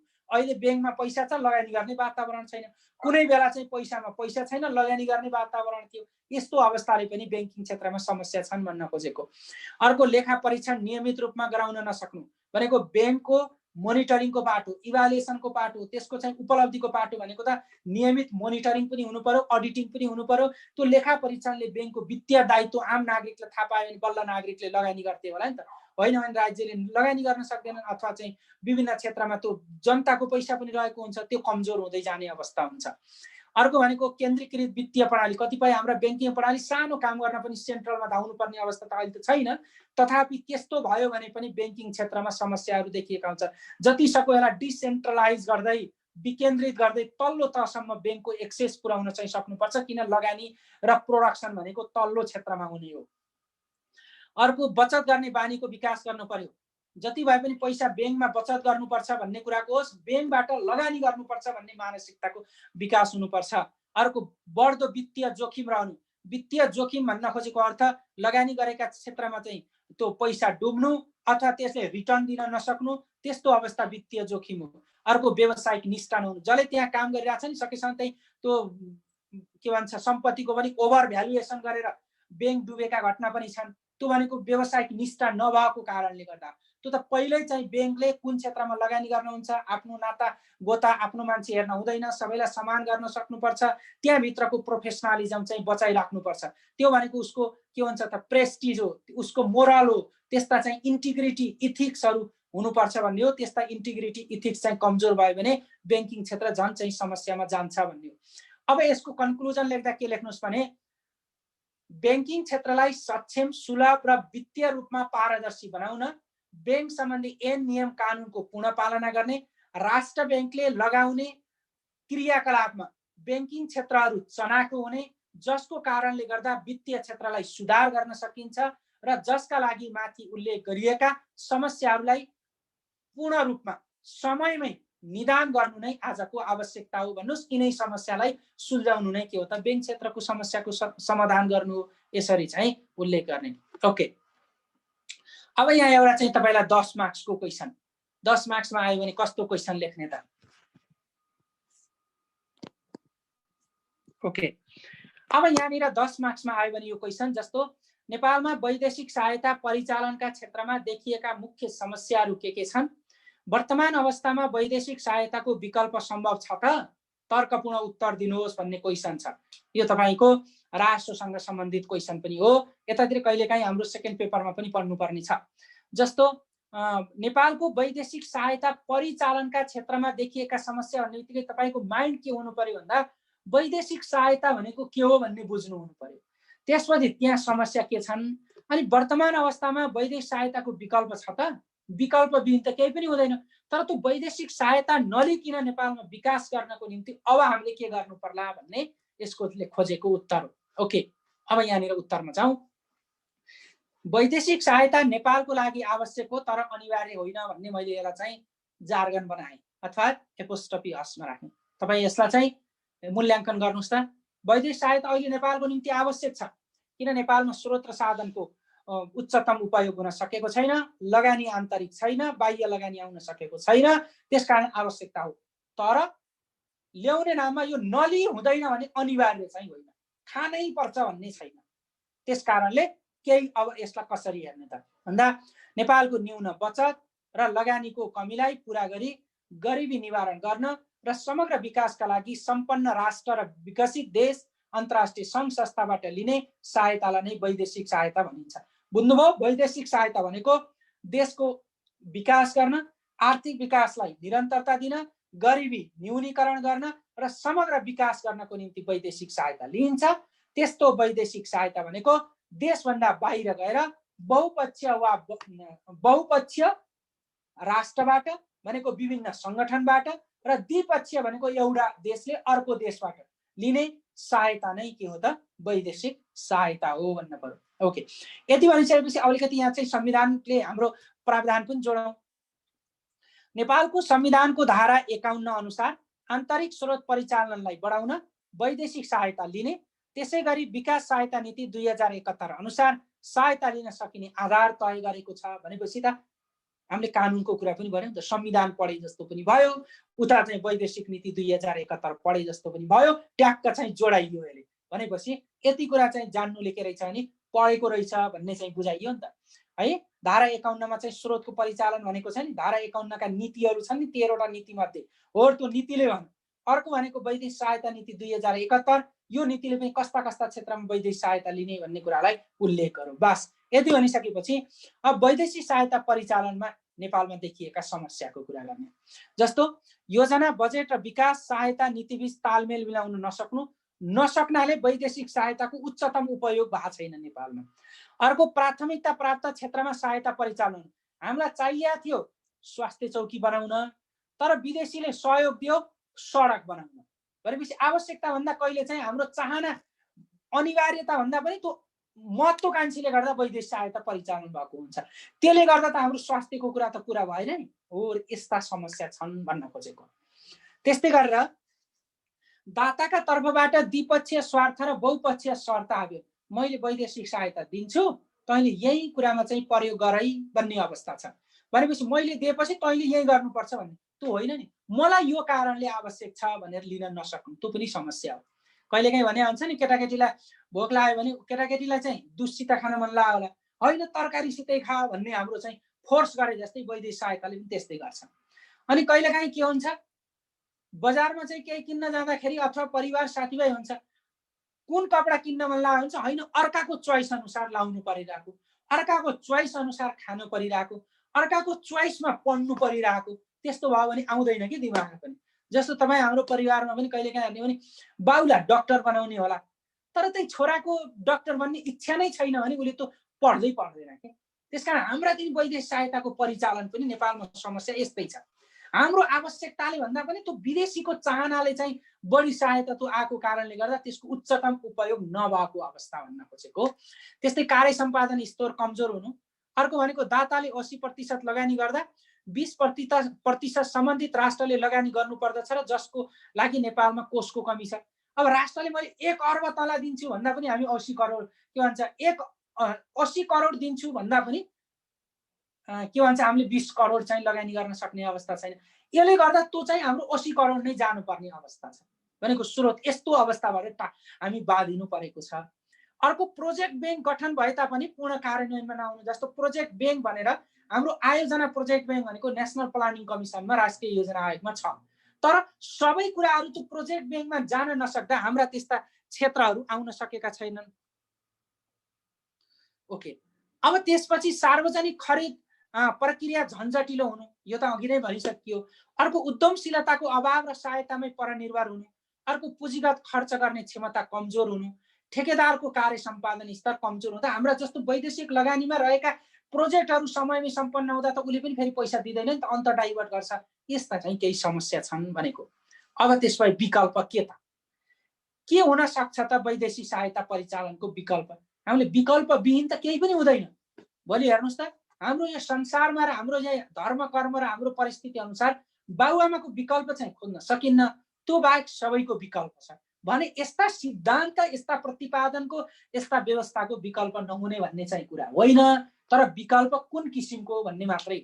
कसैले तपाईँलाई सोध्यो भने बाबुआमा ठाउँमा अर्को बाबुआमा त आउँदैन नि, त्यही आफ्नै बाबुआमा जस्तो त आउँदैन नि, होइन। साथीभाइ विकल्प हुन सक्छन्, रामबहादुर चाहिँ साथी थियो भने रामबहादुरलाई छोड्दा श्यामबहादुर आउला हैन। अहिले त श्रीमतीको नि विकल्प छ, श्रीमती चाहिँ झगडा पर्यो भने डिभोर्स गर्यो, अर्को आयो, श्रीमतीकै ठाउँमा श्रीमती आयो, छोरा ठाउँमा अर्को छोरो जन्मियो, एनीवे जस्ट। तर वैदेशिक क्षेत्रको विकल्पको निम्ति यी विकल्पहरू छन् भन्न खोजेको। ओके, नेपाल जस्ता अल्प विकसित र स्रोत साधनको अभाव बेहोरेको मुलुकका लागि तत्काल वैदेशिक सहायताको भरपर्दो विकल्प देखिँदैन। तथापि यसको सुधार र आन्तरिक स्रोतको परिचालन गरी देखाएका केही क्षेत्रहरूलाई विकल्पको रूपमा प्रस्तुत गरेको छु भनेपछि मैले यो क्वेसनको डिल गर्दा पुरै बायस पनि भइएन र सुधार गर्ने उपायहरूलाई पनि देखिएको हुनाले अबको हाम्रो विकल्प भनेको रिफर्म नै रहेछ, सुधार नै रहेछ। कुन कुन कुरालाई रिफर्म गरेर विकल्प दिन सकिन्छ त भन्दा जस्तो साधारण खर्चमा कटौती र चालु खर्चलाई मितव्यय गरी खर्च गरी विकास खर्च बढाउने। साधारण खर्च कम गर्ने, विकास खर्च बढाउन सकियो भने त हामीलाई वैदेशिक सहायता पनि त विकास खर्चमा दिने हो नि त, एउटा विकल्प त्यो हुने भयो। दोस्रो आन्तरिक स्रोत परिचालन बढाउने र आन्तरिक ऋण लिने, किन हामीले आन्तरिक ऋण कम लिन्छौँ, त्यो आन्तरिक ऋण कम लिइसकेपछि हामीले चाहिँ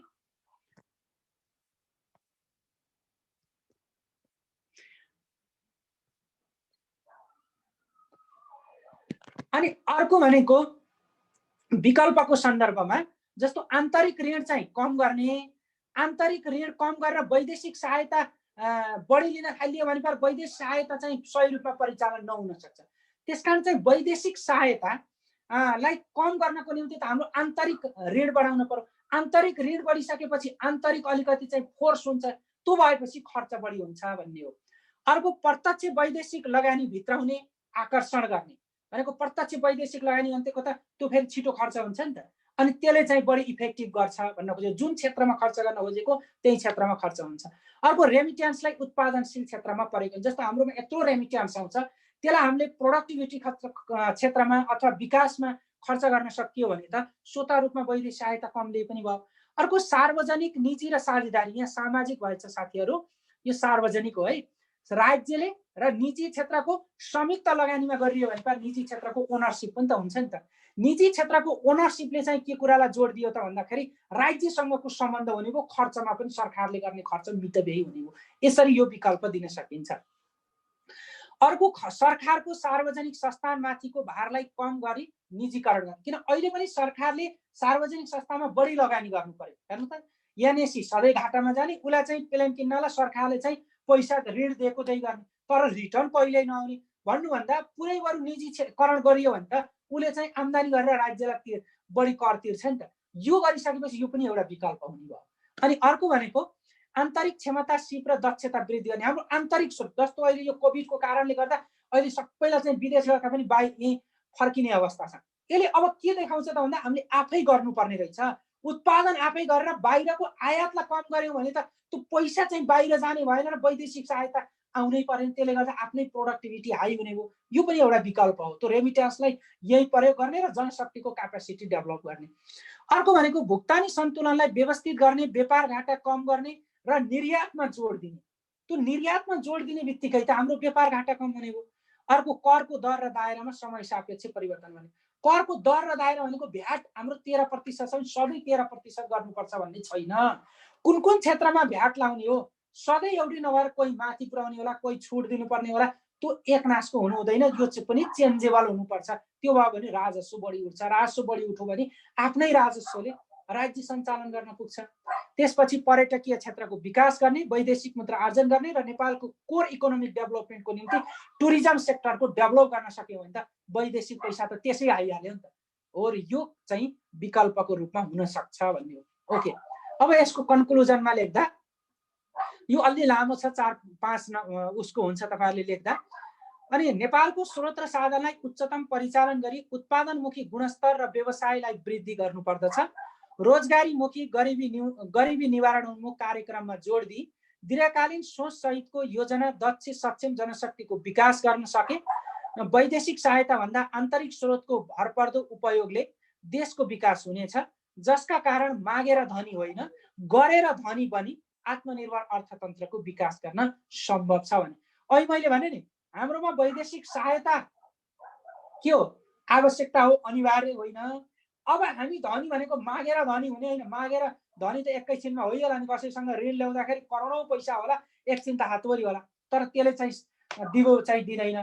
त्यसकारण चाहिँ काम गरेर धनी हुने हो। काम गरेर धनी हुनको निम्ति हाम्रो आन्तरिक स्रोत र साधनको परिचालन, आन्तरिक क्षमताको वृद्धि, उत्पादनमा वृद्धि गरेर निर्यात प्रवर्धन र वैदेशिक पैसा भित्राउनको निम्ति पर्यटन क्षेत्रको सुधार गर्नु नै आजको आवश्यकता हो भनेर भन्ने। ओके, ल अब अर्को क्वेसन, मौद्रिक नीति।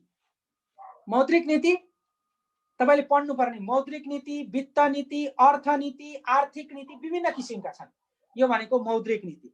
मौद्रिक नीति भन्ने बित्तिकै मुद्रासँग सम्बन्धित नीति हो, जसलाई पैसासँग सम्बन्धित नीति। त्यस्तो पैसासँग सम्बन्धित नीति कसले बनाउँछ? पैसा जसले उत्पादन गर्छ त्यसले। पैसा कसले उत्पादन गर्छ बनाउँछ? राष्ट्र बैंकले। कुनै पनि देशको केन्द्रीय बैंकले जारी गर्ने नीतिलाई नै के भनिन्छ? मौद्रिक नीति भनिन्छ। नेपालमा पनि मौद्रिक नीति कसले जारी गर्छ? राष्ट्र बैंकले। कहिले जारी गर्छ? बजेट आएपछि। प्रत्येक आर्थिक वर्षको साउनको पहिलो अथवा महिनाको पहिलो हप्तामा राष्ट्र बैंकले के जारी गर्छ? मौद्रिक नीति जारी गर्छ। अब मौद्रिक नीति के हो त? मुद्राको प्रदाय, सप्लाई र लागत, कस्टको हैन, मुद्राको लागत र कस्टको निर्धारण, नियमन र सन्तुलन कायम गर्ने नीतिगत प्रक्रियालाई नै मौद्रिक नीति भनिन्छ। आर्थिक उद्देश्य प्राप्तिका लागि मुद्राको आपूर्ति नियन्त्रण गर्न केन्द्रीय बैंकले जारी गर्ने वा अवलम्बन गर्ने नीतिलाई नै के भनिन्छ? मौद्रिक नीति भनिन्छ। त्यसकारण मुद्राको व्यवस्थापन गर्ने नीति नै के हो? मौद्रिक नीति हो। मौद्रिक नीतिले अर्थव्यवस्थामा मौद्रिक व्यवस्थापन, ब्याज दर व्यवस्थापन, वित्तीय क्षेत्रको सुदृढीकरण, भुक्तानी प्रणालीमा सुदृढीकरण, विदेशी विनिमयको व्यवस्थापन, वित्तीय पहुँच जस्ता उपाय मार्फत नियमन र सन्तुलन गरी समष्टिगत आर्थिक उद्देश्य प्राप्त गर्न सघाउ पुर्याएको हुन्छ। तपाईलाई कहिलेकाहीँ सोध्न सक्छ, जस्तो चाहिँ बजेट पहिला आउँछ कि मौद्रिक नीति पहिला आउँछ भन्यो भने बजेट पहिला आउँछ। आर्थिक नीति पहिला हो कि मौद्रिक नीति पहिला हो भन्यो भने आर्थिक नीति पहिला हो। आर्थिक नीति भनेको बजेट नीति हो। त्यसकारण मौद्रिक नीति पछि आउँछ। त्यही आर्थिक उद्देश्य पूरा गर्नको निम्ति मुद्राको व्यवस्थापन गर्नको निम्ति गरिने नीति मौद्रिक नीति हो। भनेपछि यसका केही उपकरणहरू छन्, इन्स्ट्रुमेन्टहरू छन्। त्यस्ता इन्स्ट्रुमेन्टले मौद्रिक नीतिले यहाँ भनेका कुराहरूलाई जस्तो मुद्राको व्यवस्थापन, ब्याज दर, वित्तीय सुदृढीकरण, भुक्तानी सन्तुलन जस्ता क्रियाकलापलाई अगाडि बढाउन सहयोग पुर्याएको हुन्छ। यस कारणले मौद्रिक उपकरणहरू अथवा चाहिँ भनेको यो मोनिटरी त्यस्ता चाहिँ इन्स्ट्रुमेन्टहरू के हुन् त भन्दा कर्जा सीमा। कर्जा सीमा भनेको बैंकले लगाउने कर्जा सीमा कतिसम्म पुर्याउने, जगेडा कोषको नियन्त्रण, जस्तो प्रत्येक वर्ष राष्ट्र बैंकले 8 अर्बको के भन्छ कोष चाहिँ खडा गरिनेछ, यति अर्बको कोष खडा गरिनेछ भन्छ नि, हो त्यस्तो जगेडा कोषको के गर्ने? नियन्त्रण गर्ने। अनि सरकारी ऋणपत्र परिचालन गर्ने, सरकारले लिने ऋणको। त्यसपछि विदेशी मुद्राको खरिद बिक्री, अनि बैंकहरूलाई प्रोत्साहन, अधिकतम र न्यूनतम मुद्रा प्रदाय, अर्को बैंक दरको नियन्त्रण भनेको बैंकले, राष्ट्रिय बैंकले, वाणिज्य बैंकले कतिसम्मको रेट लगाउन सक्ने, अनि त्यसपछि विकास बैंकले कति, वित्तीय बैंकले कति, कर्जा कतिसम्म दिनुपर्ने, कतिसम्म जगेडा कोष राख्नुपर्ने, यस्ता किसिमको निर्धारण नै यो चाहिँ के हुन्छ? मौद्रिक नीतिका उपकरण। र अर्को भनेको प्राथमिकता क्षेत्र कर्जा। कस्ता क्षेत्रमा प्राथमिकता? जस्तो अहिले प्राथमिकता क्षेत्र भनेको कृषिलाई प्राथमिकता मानेको छ है। त्यस्तै गरेर ऊर्जा क्षेत्रमा, औद्योगिक क्षेत्रमा, घरेलु क्षेत्रमा यस्ता क्षेत्र चाहिँ प्राथमिकता भनेर निर्धारण गरेको हुन्छ। यो अवस्था चाहिँ रहन्छ। ओके, अब यति भनिसकेपछि अब नेक्स्ट क्वेसनमा जाउँ। राजस्व चुहावट भन्नाले के बुझ्नुहुन्छ? नेपालमा राजस्व चुहावट नियन्त्रणका लागि भएका वर्तमान व्यवस्थाको विवेचना गर्नुहोस्। यो पनि 5 मार्क्सको क्वेसन हो। जस्तो 5 मार्क्सको क्वेसन भन्ने बित्तिकै अब यसमा के हुन्छ त भन्नुहुन्छ भने, एउटा राजस्व चुहावट भनेकै के हो भन्ने बुझ्नु पर्यो। के गरेर राजस्व चुहावट हुन्छ, त्यसपछि त्यस्तो राजस्व चुहावटलाई नियन्त्रण गर्नको निम्ति नेपाल सरकारले कस्ता कस्ता व्यवस्था गरेको छ भन्ने क्वेसन चाहिँ हेर्नु पर्यो। ओके, अब राजस्व चुहावट। राजस्व चुहावट के हो त हेर्नुस्। राजस्व चुहावट भन्ने बित्तिकै सरकारलाई तिर्नु वा बुझाउनु पर्ने, राजस्व नतिर्ने, नबुझाउने, कम तिर्ने वा तिराउने कार्यलाई राजस्व चुहावट भनिन्छ। भनेपछि उदाहरणको निम्ति कुनै पनि फर्म वा व्यवसायले 1 करोडको उसको राजस्व तिर्नुपर्ने थियो, एक कागजपत्र मिलाएर यस्तो ढाकढोक गरेर उसले चाहिँ 50 लाख मात्रै तिर्यो, त्यो राजस्व चुहावट हो। अथवा कुनै पनि सीमा नाकामा भन्सारमा नियमित रूपमा उसको भन्सार कस्टम भ्यालु चाहिँ 2 करोडको थियो, 1 करोड 80 लाख मात्रै बुझायो, त्यहाँ पनि राजस्व चुहावट भयो। अथवा उसले भ्याट आम नागरिकबाट उठायो, तिर्ने बेलामा भ्याट समयमा तिरेन, कम तिर्यो, त्यो चाहिँ राजस्व चुहावट हो। त्यसकारण कानुनले निर्धारण गरे बमोजिम सरकारलाई प्राप्त हुनुपर्ने वा वास्तवमा प्राप्त भएको राजस्वको फरक रकमलाई नै चुहावट भनिन्छ। जस्तो मैले अघि नै भने 1000 आउनुपर्ने थियो, 800 रुपियाँ आयो, त्यो राजस्व फरक पार्यो, जति तिर्नुपर्ने थियो त्यति तिरेन, त्यस्ता क्रियाकलाप हुन्छन्। जस्तो राजस्व चुहावट नियन्त्रण ऐन 2052 बमोजिम देहायका कसुरलाई राजस्व चुहावट मानिन्छ। जस्तो नेपाल सरकारलाई तिर्नु वा बुझाउनु पर्ने राजस्व नतिर्ने वा कम तिर्ने नियतले कुनै पनि काम गरेमा, त्यस्तै गरेर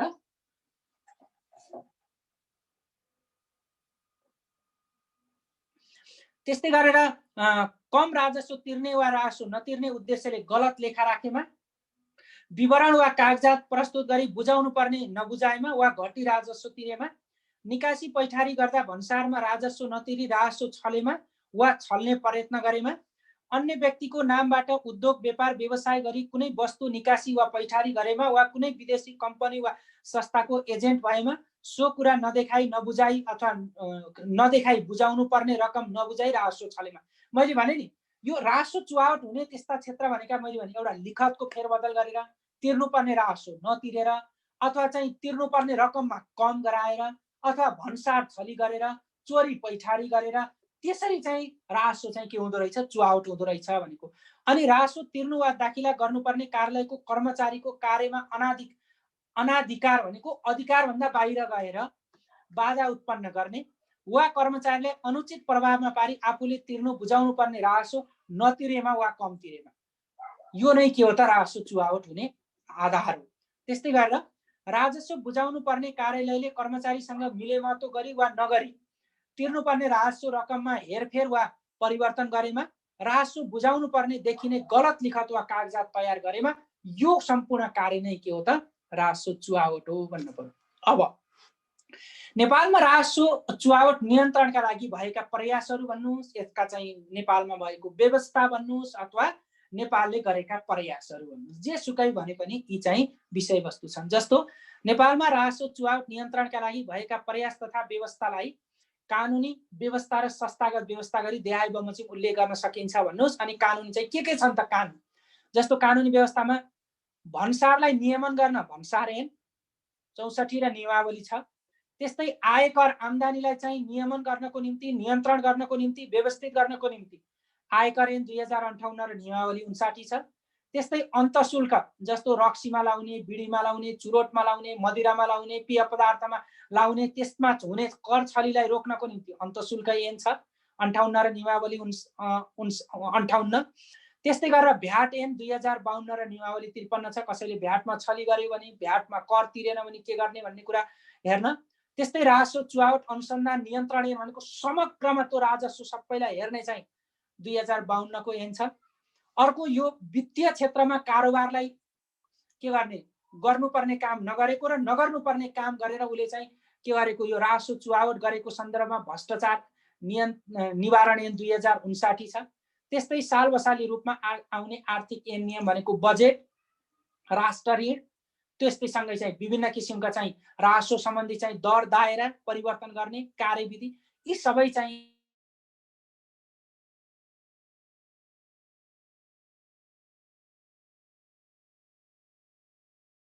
परिचालन, राजस्व व्यवस्थापन अनि सार्वजनिक खर्चको व्यवस्थापनमा संलग्न हुने निकाय हो। तर भन्सार विभाग अन्तर्गतका कार्यालय भन्सार विभाग छ, अनि विभिन्न किसिमका भन्सार कार्यालयहरू छन् हैन। त्यस्तै गरेर राजस्व अनुसन्धान विभाग, राजस्व इकाइ कार्यालयहरू, आन्तरिक राजस्व कार्यालयहरू छन्। त्यस्तै गरेर महालेखा परीक्षकको कार्यालय जसले अडिटिङ गर्छ, जसले राजस्वको अडिट गर्छ, खर्चको अडिट गर्छ, लेखाङ्कन गर्छ, प्रतिवेदन दिन्छ, त्यो आफै त्यस्तो गरिएको व्यवस्था हो। त्यस्तै गरेर महालेखा नियन्त्रक कार्यालय जसले राजस्वको चाहिँ लेखा राख्ने, त्यसको सञ्चालन गर्ने, व्यवस्थापन गर्ने, खर्च हेर्ने काम गर्छ। त्यस्तै गरेर अख्तियार दुरुपयोग अनुसन्धान आयोग जसले चाहिँ पदमा बसेर सार्वजनिक पदमा बसेर राजस्वको दुरुपयोग गरेको सन्दर्भमा अथवा त्यसको चाहिँ तहकिकात अनुसन्धान गर्ने काम गर्छ। त्यस्तै गरेर सम्पत्ति शुद्धिकरण विभाग वा अनुसन्धान विभाग भन्ने छ। सम्पत्तिको अपचलन गर्ने, मुद्रा निर्मलीकरण सम्बन्धी कुराहरू यसले गर्छ। अवैध रूपमा आर्जन गरेको, चोरी निकासीबाट चाहिँ प्राप्त भएको धन हेर्ने काम। त्यस्तै गरी राष्ट्रिय सतर्कता केन्द्र छ जसले चाहिँ राष्ट्रिय सतर्कता केन्द्रले क्वालिटीको कुरा, क्वान्टिटीको कुरा, संरचनाको कुरा, त्यस सम्बन्धी गरेका कार्यविधिको कुरा हेर्ने गर्छ। यसरी कानुनी र संस्थागत व्यवस्थाहरू विद्यमान छन् भन्न पर्यो। यति भनिसकेपछि अन्तिममा निष्कर्ष लेख्नुस्।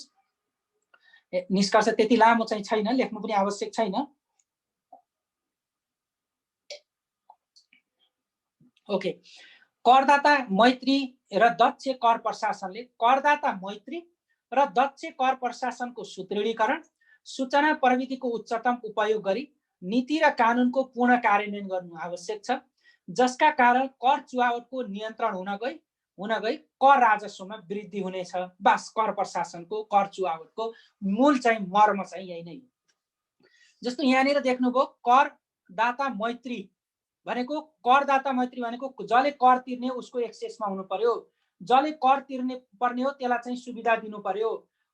दक्ष कर प्रशासन भनेको त्यो करलाई सञ्चालन गर्ने प्रशासकमा क्षमताको विकास हुनु पर्यो, संगठनको सुदृढीकरण हुनु पर्यो, सूचना प्रविधिको प्रयोग हुनु पर्यो, जसले गर्दा कर नीतिको कार्यान्वयन राम्रोसँग भयो भने बढी कर हुन्छ, चुहावट कम हुन्छ। त्यसको कारणले गर्दा कर चुहावट भयो भने त राजस्व वृद्धि हुन्छ, राजस्व वृद्धि भयो भने आर्थिक विकास हुन्छ। यसरी चाहिँ हेर्न सकिन्छ। ओके, अब यहाँनिर यति भनिसकेपछि लगभग मैले चाहिँ करिब तपाईँलाई चाहिँ 12वटा क्वेसनको चाहिँ हल गरेँ। अब यहाँ बाँकी रहेका अलिकति हामी सुरुमा जाउँ, केही क्वेसन एन्सर छन्, त्यसमा चाहिँ तपाईँहरूसँग चाहिँ दोहोरो छलफल गरौँला भनेर मैले चाहिँ यहाँनिर राखिनँ। जस्तो केही साथीहरू छ भने दोहोरो छलफल गरौँ प्लिज। गणेश सर, उहाँहरूलाई चाहिँ त्यो सुविधा दिनको निम्ति म अनुरोध गर्दछु।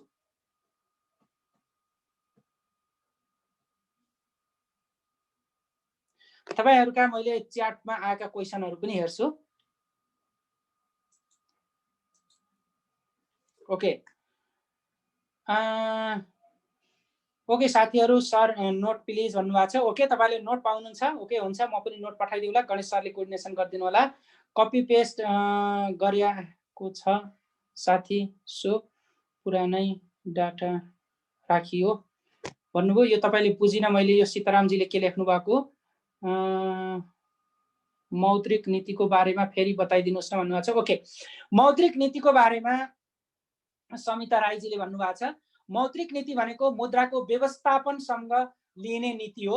जस्तो मुद्राको सञ्चालन, व्यवस्थापन र मौद्रिक क्रियाकलापलाई नियन्त्रण गर्नको निम्ति गरिने अथवा घोषणा गरिएको त्यो चाहिँ राष्ट्र बैंकद्वारा जारी गरिएको नीतिलाई नै मौद्रिक नीति भन्छ।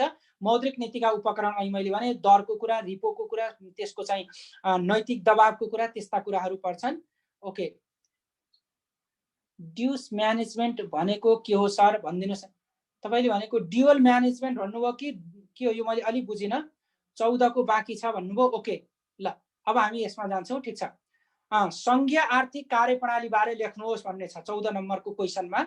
संघीय आर्थिक कार्यप्रणाली, संघीय आर्थिक कार्यप्रणाली, प्रदेश आर्थिक कार्यप्रणाली र स्थानीय आर्थिक कार्यप्रणाली भन्ने छ संविधानमा उल्लेख गरे अनुसार।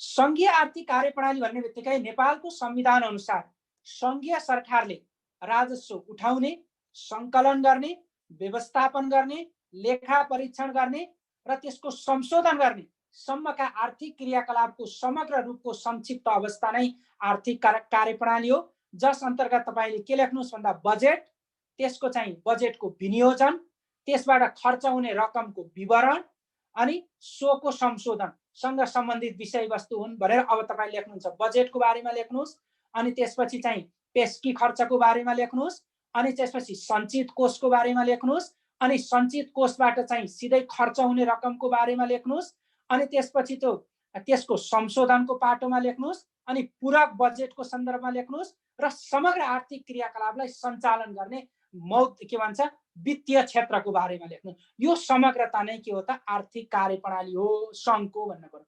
त्यस्तै तपाईलाई प्रदेशको सोध्यो भने प्रदेशको पनि, प्रदेशको सञ्चित कोषमा जम्मा हुने रकम, त्यसको खर्च अनि त्यसको व्यवस्थापन, बजेट यस्तै आउँछ। अनि स्थानीय कोषमा जम्मा हुने अनि स्थानीय राजस्व सञ्चालन गर्ने त्यो त्यहाँको आर्थिक कार्यप्रणाली हो भनेर जान्नु पर्यो। ओके, लगभग यहाँको क्वेसन चाहिँ डिल भएको छ। व्यापार घाटा भनिहाल्यौ, मौद्रिक नीति भन्यौ, समानीकरण भन्यौ, सार्वजनिक खरिद भन्यौ, ब्याङ्किङ क्षेत्र भन्यौ, आर्थिक कार्यप्रणाली भन्यौ, वैदेशिक सहायताको भन्यौ, चुहावटको भन्यौ। ओके, यसपछि तपाईहरुका मैले प्रश्न चाहिँ ल्याउँला। अब यहाँनिर हामी केही छुटेको छ भने जस्तो दर्ता किताबको बारेमा भन्यौ, निर्णय प्रक्रियाको बारेमा भन्यौ, टिप्पणीको बारेमा भन्यौ, अधिकार प्रत्यायोजनको बारेमा हामी भनिसक्यौं, सार्वजनिक प्रशासन र निजी प्रशासन यो पनि भन्यौ, सम्पत्ति शुद्धिकरणको बारेमा भन्यौ। अर्को सुशासनका विशेषता उल्लेख गरी सुशासनका आयाम बारे प्रश्न पार्नुहोस् भन्ने यो 10 मार्क्सको छ। यो प्राय गरेर महत्त्वपूर्ण क्वेशन पनि हो। सुशासन भन्ने बित्तिकै यहाँले चाहिँ सिम्पल वेमा के बुझ्नुहोस् भने सुशासन भनेको असल शासन, राम्रो शासन वा शासकीय व्यवस्थामा आम नागरिकको सहभागितालाई सुनिश्चित गरेर सञ्चालन गर्ने व्यवस्थापकीय पद्धतिलाई नै के भनिन्छ? सुशासन भनिन्छ भन्नुस्। अर्को बुलेटमा शासकीय व्यवस्थामा नागरिकका हक र अधिकारलाई सुनिश्चित गर्ने, कानुनी शासनको अवलम्बन गर्ने, अधिकारको प्रत्यायोजन गरी नागरिकलाई सार्वजनिक सेवा र सार्वजनिक क्रियाकलापमा सहभागी बनाउने सुनिश्चितताको अवस्था सिर्जना गर्ने, पारदर्शी र उत्तरदायी भई शासकीय व्यवस्था सञ्चालन गर्नुलाई नै सुशासन भनिन्छ भन्नुस्। अनि सुशासनका विशेषता भन्ने बित्तिकै अब यसैलाई बुलेट बनाउनुस्। कानुनी शासन हो, पारदर्शिता हो, उत्तरदायित्व हो, जिम्मेवारीता हो, विकेन्द्रीकरण हो, हैन, शासकीय व्यवस्थामा नागरिकको सहभागिता हो। यी चाहिँ सुशासनका विशेषता हुन्। अब त्यसपछि यसका आयाम भनेको छ। सुशासनका आयाम भन्ने बित्तिकै गुड गभर्नेन्स डाइमेन्सन हो। त्यस्ता गुड गभर्नेन्स डाइमेन्सन भन्ने बित्तिकै राजनीतिक आयाम, प्रशासनिक आयाम, अनि त्यसपछि आर्थिक आयाम, अनि त्यसपछि नैतिक आयाम, अनि यसरी चाहिँ हेर्न सकिन्छ। जस्तो मैले भने राजनीतिक आयाम भन्ने बित्तिकै आवधिक निर्वाचन प्रणाली, मताधिकारको प्रयोग, शासकीय व्यवस्थामा नागरिकको सहभागिता, निर्वाचित सरकार, त्यो भनेको राजनीतिक आयाम हो। त्यस्तै गरेर प्रशासनिक आयाम भन्ने बित्तिकै सार्वजनिक सेवाको प्रभावकारिता, सार्वजनिक सेवालाई छिटो छरितो, अनि त्यसपछि शासकीय प्रबन्धमा संगठन संरचनाको सुधार, आईटी को प्रयोग, सेवामा नागरिकको पहुँच, त्यो चाहिँ के हो त भनेको प्रशासनिक आयाम हो। त्यस्तै गरेर आर्थिक आयाम भन्ने बित्तिकै आर्थिक भित्र स्रोत र साधनको न्यायोचित वितरण, स्रोत र साधनको न्यायोचित वितरण, वित्तीय पारदर्शिता, वित्तीय स्रोतको उच्चतम उपयोग, स्रोत र साधनमा नागरिकको अग्राधिकार। नागरिकको अग्राधिकार भनेको त्यो चाहिँ निर्वाचित निकायले मात्रै सञ्चालन गर्ने अधिकार राख्दछ, त्यसको प्रतिनिधित्व नागरिकको हुनुपर्छ भनेको इलेक्टेड बडी मार्फत संसदले पारित गरिसके मात्रै बजेट सञ्चालन गर्नु, त्यस्ता कुराहरू। अनि रोजगारीमा समानता, हैन, स्रोत र साधनको उच्चतम उपयोग, यस्ता कुराहरू वित्तीय आयामभित्र पर्छन्, आर्थिक आयाम। त्यसपछि अर्को भनेको नैतिक आयाम भन्ने बित्तिकै त्यो सुशासन सञ्चालन गर्ने कर्ता पात्रमा आचरण, नैतिकता, इमानदारिता, वस्तुनिष्ठता, अनुशासन कायम हुनु, जसको कारणले गर्दा सेवा चाहिँ प्रभावकारी हुन्छ भनेर यसरी आयामको बारेमा लेख्न सकिन्छ। ओके, अब अर्को भनेको निजामती कर्मचारीका वृत्तिबारे उल्लेख गर्दै निजामती कर्मचारीलाई गरिने सजायबारे चर्चा गर्नुहोस् भन्यो। अब निजामती कर्मचारीका वृत्ति भन्ने बित्तिकै निजामती कर्मचारी त बुझिहाल्नुहुन्छ, संवैधानिक प्रावधान अनुसार कानुनी र वैधानिकता प्राप्त गरेको, स्थायी प्रकृतिको, राज्यद्वारा तलब भत्ता खाने गरी स्थापित भएको, गैर सैनिक चरित्र र व्यावसायिक प्रकृतिको त्यस्तो संरचनालाई नै के भनिन्छ? निजामती कर्मचारी भनिन्छ। शिक्षक निजामती कर्मचारी होइन, पुलिस निजामती कर्मचारी होइन। नेपालको संविधानले गैर सैनिक चरित्रको, संविधान र कानुनले यो निजामती कर्मचारी हो भनेर किटानी गरेको मात्रै निजामती कर्मचारी हो।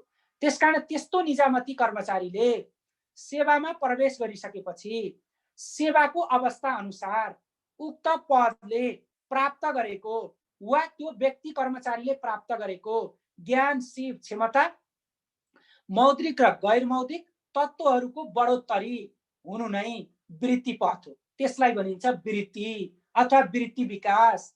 जस्तो सरुवा हुनु, बढुवा हुनु, हैन तलब वृद्धि हुनु हैन उसले चाहिँ विभिन्न किसिमको तालिम गर्ने अवसर प्राप्त हुनु त्यो चाहिँ वृत्ति हो। अब यस्ता नेपालमा वृत्तिबारे उल्लेख गर्नुहोस् भन्ने बित्तिकै तपाईले मौद्रिक वृत्तिको कुरा लेख्नुहुन्छ, गैर मौद्रिक मौद्रिक भनेपछि नगदमा जस्तो तलबको कुरा भत्ताको कुरा हैन अनि त्यो पोसाक भत्ताका कुरा यी पनि वृत्ति हुन् उसका चाहिँ जस्तो उ जति वृद्धि हुँदै गयो त्यति तलब वृद्धि हुँदै जान्छ, कसैलाई चाहिँ पुरस्कार दिइन्छ भत्ताको रूपमा हैन नगदको रूपमा। त्यस्तै भनेको गैर मौद्रिक सेवा सुविधा पनि उसका वृत्ति हुन्छ जस्तो तालिमको कुरा सरुवाको कुरा बढुवाको कुरा हैन उसलाई विभिन्न किन प्रोत्साहन गरेर अधिकार सुम्पिने कुरा त्यो हुन् भने अर्को यहाँ सेकेन्डमा छ कर्मचारीलाई गरिने सजाय भन्ने बित्तिकै दुई किसिमको सजाय गरिन्छ, एउटा सामान्य सजाय हुन्छ अर्को भनेको के हुन्छ विशेष सजाय हुन्छ। एउटा सामान्य सजाय अर्को विशेष सजाय। सामान्य सजाय भन्ने बित्तिकै उसको चाहिँ आचरणको सन्दर्भमा अनुशासनको पालना नगरेमा हुने चाहिँ सजाय हो। विशेष सजाय भन्ने बित्तिकै दुई किसिमको हुन्छ। विशेष सजाय भन्ने बित्तिकै जस्तो विशेष सजाय भन्ने बित्तिकै एउटा सेवाबाट अयोग्य नठहरिने गरी हटाउने अर्को सेवाबाट अयोग्य हुने गरी नै हटाउने। जस्तो सेवाबाट अयोग्य नठहरिने हुने गरी बर्खास्त गर्ने भनेको जस्तो उसले चाहिँ पटक पटक अनुशासनहीन कायम गरेमा 90 दिनभन्दा बढी अनुपस्थित रहेमा हैन अनि आचरण र अनुशासनको पालना नगरेमा त्यो। अनि सेवाबाट हटाउने सेवाबाट अयोग्य ठहरिने गरी हटाउने फेरि दुईटा कारण हुन्छ। सेवाबाट अयोग्य हुने गरी हटाउने भनेको एउटा भ्रष्टाचार प्रमाणित भएमा सार्वजनिक पदमा बसेको व्यक्ति भ्रष्टाचार प्रमाणित गरेमा ऊ भविष्यका निम्ति अयोग्य हुने गरी हटाइन्छ। अर्को सार्वजनिक अपराध गरेको पुष्टि भएमा वा प्रमाणित भएमा अदालतबाट जस्तो काटमार गरेमा अथवा चाहिँ बलात्कार केस लागेमा त्यस्तो चाहिँ प्रमाणित भएमा हैन हत्या हिंसा गरेमा यस्ता कुराहरू हुन्छन्। ओके अर्को साथीले 3 नम्बरको क्वेशन अब तपाईहरुका साथीहरुका क्वेशन हेर्छु म यहाँहरुका प्रश्नको उत्तरको डिल गर्छु। यति गरियो भने पार जस्तो हामी सरस्वती यहाँ भएका क्वेशन एन्सर चाहिँ आयो होला भन्ने लाग्छ। हामी सक्सेसमा जान्छौँ। एक पाइलाले तपाईको चाहिँ हजारौं पाइलाको माइलको यात्रा चाहिँ पूरा गर्न सघाउ पुर्याउँछ। तपाई त्यहाँसम्म पुग्नको निम्ति तपाईको चाहिँ गन्तव्य यसरी सुरुवात गर्नुपर्छ। ओके अब यहाँहरुका क्वेशनलाई डिल गरौँ है त।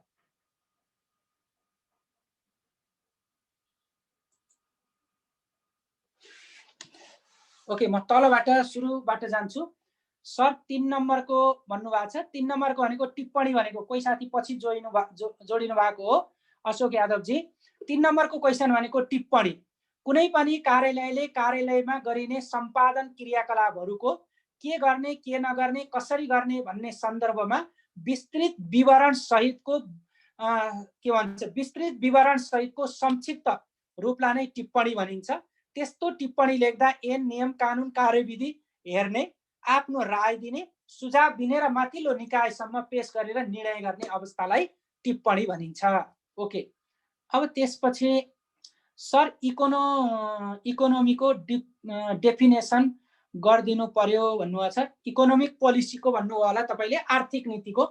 आर्थिक नीति भनेको समग्र नीति हो। आर्थिक क्रियाकलापका सम्बन्धमा लिइने कार्यविधि आर्थिक क्रियाकलापका सम्बन्धमा गरिने व्यवस्था आर्थिक क्रियाकलापलाई चलायमान बनाउनको निम्ति गरिने घोषणा नै आर्थिक नीति हो। जस्तै आर्थिक वृद्धिको कुरा आर्थिक विकासको कुरा मुद्राको कुरा वित्तीयको कुरा यो समग्र चाहिँ आर्थिक नीति हो। आर्थिक नीतिभित्र बजेट नीति वित्तीय नीति हो मौद्रिक नीति मुद्रासँग सम्बन्धित नीति हो। त्यसको समग्रता नै के हो त आर्थिक नीति हो।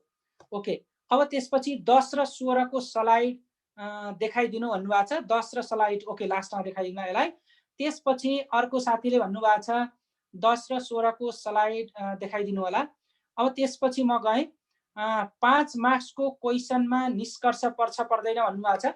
5 मार्क्सको क्वेशनमा तपाईलाई निष्कर्ष पर्छ पर्दैन भन्ने कुराको त यस नो चाहिँ म भन्दिन, तर सकेसम्म तपाईले 2 लाइन भए नि लेख्नुस्, त्यो लेख्दा उपयुक्त हुन्छ। सर निजामती कर्मचारीका सजाय र विभागीय सजाय एउटै हो कि फरक हो भन्नुभयो होला। ओके निजामती कर्मचारीलाई हुने सजाय भन्ने बित्तिकै ओभरअल भइहाल्यो। विभागीय सजाय भनेको त्यसको एउटा हो। बुझ्नुस् है। कर्मचारीलाई हुने सजाय भन्ने बित्तिकै त विभागीय सजाय पनि छ सामान्य सजाय अनि त्यसपछि विशेष सजाय भित्र छ। त्यो विभागीय सजाय भनेको सामान्य सजाय भित्रको चाहिँ पार्टभित्र रहन्छ भन्ने हो। ओके, अब त्यसपछि थ्याङ्क यू, एक्सिलेन्ट प्रेजेन्टेसन भन्नुभएको छ, थ्याङ्क यू, मस्ट वेलकम। 5 मार्क्सको क्वेसन यसको लागि। सर 1 2 3 4 5 को भन्नु न, मेरो लाइट गयो हो, कस्तो राम्रो। 1 2 3 4 5 भनेपछि त सबै भनिदिनु पर्यो त साथी। 1 भनेको दर्ता किताबको नमुना राखेको छु, तपाईँले नोटलाई रिक्वेस्ट गर्नु होला, म पठाइदिउँला। ओके, कुनै पनि कार्यालयमा बाहिर कार्यालयबाट प्राप्त भएका चिठी पत्रको पहिलो रेकर्ड राख्नु दर्ता किताब हो। त्यस्तो दर्ता किताबको नमुना म तपाईँलाई लास्टमा सरेर देखाउँला।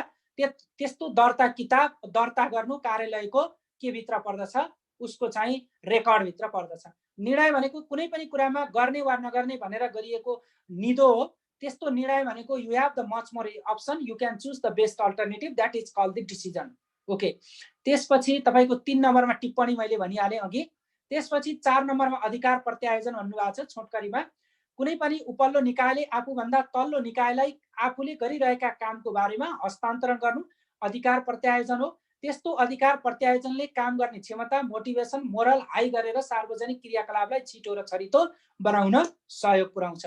ओके, 5 सार्वजनिक प्रशासन र निजी प्रशासनका बीचमा भिन्नता छ। सार्वजनिक प्रशासन भनेको राज्यको प्रशासन हो, निजी प्रशासन भनेको व्यवसायिक प्रशासन हो।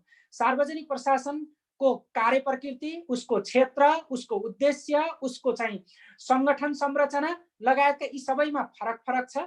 सार्वजनिक प्रशासन स्थायी हो, निजी प्रशासन अस्थायी हो। सार्वजनिक प्रशासन प्रोसेस ओरिएन्टेड हुन्छ, निजी प्रशासन रिजल्ट ओरिएन्टेड हुन्छ। सार्वजनिक प्रशासनको उत्तरदायित्व बढी हुन्छ, निजी प्रशासनको त्यसको तुलनामा कमी हुन्छ। यस्तै क्रियाकलापहरू छन्। ओके, अब आर्थिक नीति वित्तीय नीति भनेको के हो भन्नु मैले अगाडि जोडिसकेँ। अब यति भनिसकेपछि 5 नम्बरको यति लेख्नुपर्छ सर भन्नुभयो। ओके, त्यति लेख्नु भने तपाईँले पुग्छ। अहिले मैले भने दिए जति आर्थिक नीति भनेको यो पनि मैले भनिसकेँ। आयकर ऐन 2058 अनुसार आयकर विवरण बुझाउनु नपर्ने करदाता भनिदिनुहोस् न भन्नु। ओके, आयकर विवरण बुझाउन नपर्ने करदाता भन्ने बित्तिकै आयकर ऐन 2058 अनुसार सोसियल सेक्टरका जस्तो एनजिओ आइएनजिओ भित्र चाहिँ धर्मसँग सम्बन्धित क्रियाकलाप, सामाजिक क्षेत्रमा असहाय अशक्त अपाङ्गको बारेमा क्रियाशील नन प्रोफिटेबल अर्गनाइजेसनको रूपमा काम गर्ने गरेर राज्यबाट स्वीकृत प्राप्त गरेका त्यस्ता सङ्घ संस्थाहरूलाई कोड गरेको छ। त्यस्ता विषयवस्तुहरू हेर्नु होला। ओके, 14 को बाँकी छ भन्नुभयो। 14 को मैले गरिसकेँ, सङ्घीय आर्थिक कार्यप्रणाली। अब द्वैष म्यानेजमेन्ट भनेको के हो भन्नुभयो। यो भने तपाईँको क्वेसन अलिकति क्लियर भएन। निजामतीमा डाइरेक्ट कि इन्डाइरेक्ट इन्स्टिट्युसन कुनमा पर्छ भन्नु। नैतिक दबाव भनेको इन्डाइरेक्ट भित्र पर्छ, यो डाइरेक्ट भन्दा पनि इन्डाइरेक्ट भित्र पर्छ। वित्तीय नीतिको बारेमा भने मैले बजेटलाई वित्तीय नीतिको बारेमा भनिन्छ। सर मौद्रिक नीतिको बारेमा फेरि भनिदिनुहोस् भन्नुभएको छ। ओके, यसलाई लास्टमा फेरि भनौँला, मैले अघि पनि भनिसकेँ। अनि फरेन एसिस्टेन्ट पोलिसी 2076 भन्नुभएको छ। मैले અહીં भनेको विकास नीति भने त्यो वैदेशिक सहायता नीति 2071 पछि चाहिँ संशोधन भएर आएको चाहिँ 76 हो। ओके, तपाईँले भनेको राइट छ। अनि त्यसपछि ओके, अब तपाईँको लास्टमा तपाईँले राखेका क्वेसनको बारेमा जाउँ।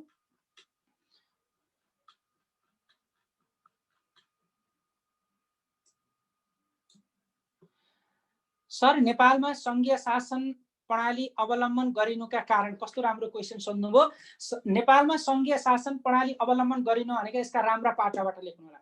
सङ्घीय शासन भन्ने बित्तिकै विभिन्न प्रदेशहरूको विभाजन गरी राज्यका कार्यकारी अङ्ग, न्यायपालिका र व्यवस्थापिकाहरूको विभाजन गरेर तल्लो तहसम्म राज्यको निर्माण, राज्यका अङ्गहरूको निर्माण गर्नु नै के हो, सङ्घीय शासन प्रणाली हो। सङ्घीय शासन प्रणाली अवलम्बन गर्नुका नेपालमा मुख्य कारण भनेको हामीले चाहिँ के हो भन्दा केन्द्रीकृत व्यवस्थालाई विकेन्द्रित गर्नु हो।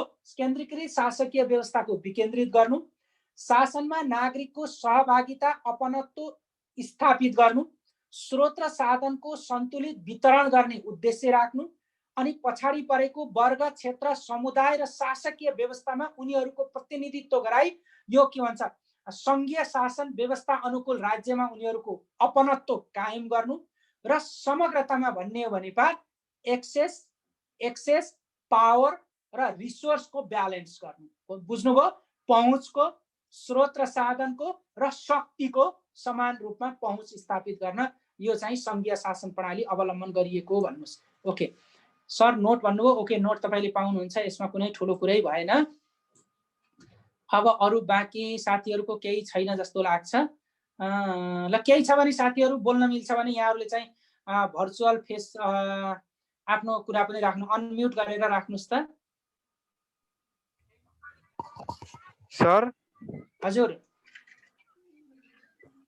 सर नमस्कार सर। नमस्ते नमस्ते, को बोल्नुभयो? नमस्ते सर कन्क्लुजन लेख्दाखेरि सुझावमूलक हुनुपर्छ। कन्क्लुजन सुझावमूलक होइन, वे फरवार्ड हो। तपाईले दिएको कन्क्लुजनले माथि भनेका कुराहरूलाई समेट्ने हुनुपर्छ, बस त्यति हो।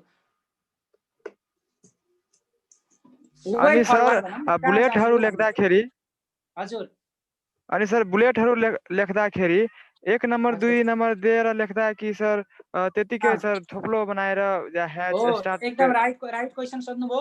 सकेसम्म तपाईले लेख्दाखेरि 1 2 3 भन्दा बुलेटमा लेख्नुस्। थोप्लो दिएर लेख्नुहुन्छ अथवा चाहिँ स्टार दिएर लेख्नुहुन्छ अथवा चाहिँ राइट साइन दिएर लेख्नुहुन्छ, जेसुकै लेख्नुस्, तर 1 2 भन्दा बुलेटमा लेख्दा राम्रो हुन्छ है। ल अनि सर बुलेटहरू वारदेखि पार जानै पर्छ? हैन, बुलेट त वारदेखि पार भनेको तपाईको बुलेट कस्तो हुन्छ भन्ने हो। बुलेट कोही छोटो हुन्छ, कोही लामो हुन्छ। सकेसम्म तपाईले विषयलाई कम्प्लिट गर्ने तरिका, जस्तो उदाहरणको निम्ति राजनीतिक स्थिरता मात्रै लेख्न भएन, राजनीतिक स्थिरता कायम गर्नु हैन, नीति बनाउनु होइन, कस्तो नीति बनाउनु, त्यो कम्प्लिट सेन्टेन्स लेख्नुस् भनेको। योजनाका अपेक्षित उपलब्धि पूरा हुन नसक्नुका कारणहरू भन्नुभएको छ। राम्रो क्वेसन। योजनाका उपलब्धि हासिल हुन नसक्नु, आशिष भट्टराईजी तपाईको क्वेसन ठिक छ। योजनाका अपेक्षित उपलब्धि हासिल हुन नसक्नुका धेरै कारण छन्। योजनाको तपाईले टपिक्स पढ्दा पनि पढ्नु होला। मूलभूत रूपमा मैले तपाईलाई 3-4 वटा भन्छु। योजनाका अपेक्षित उपलब्धि हासिल हुन नसक्नुको पहिलो कारण भनेको हाम्रो बढी एम्बिसन, धेरैभन्दा धेरै महत्त्वकांक्षी योजना बन्नु र यो योजनाले महत्त्वकांक्षी उपलब्धि हासिल गर्नु। दोस्रो, सार्वजनिक खर्चको पूर्ण उपयोग नहुनु, किन खर्च यति गर्ने भनेको हुन्छ अनि त्यो खर्चै भएन भने हाम्रा क्षेत्रगत उपलब्धि कुनै पनि पूरा हुँदैन। तेस्रो कुरा भनेको देशमा राजनीतिक, शासकीय र नीतिगत अस्थिरता हुनु।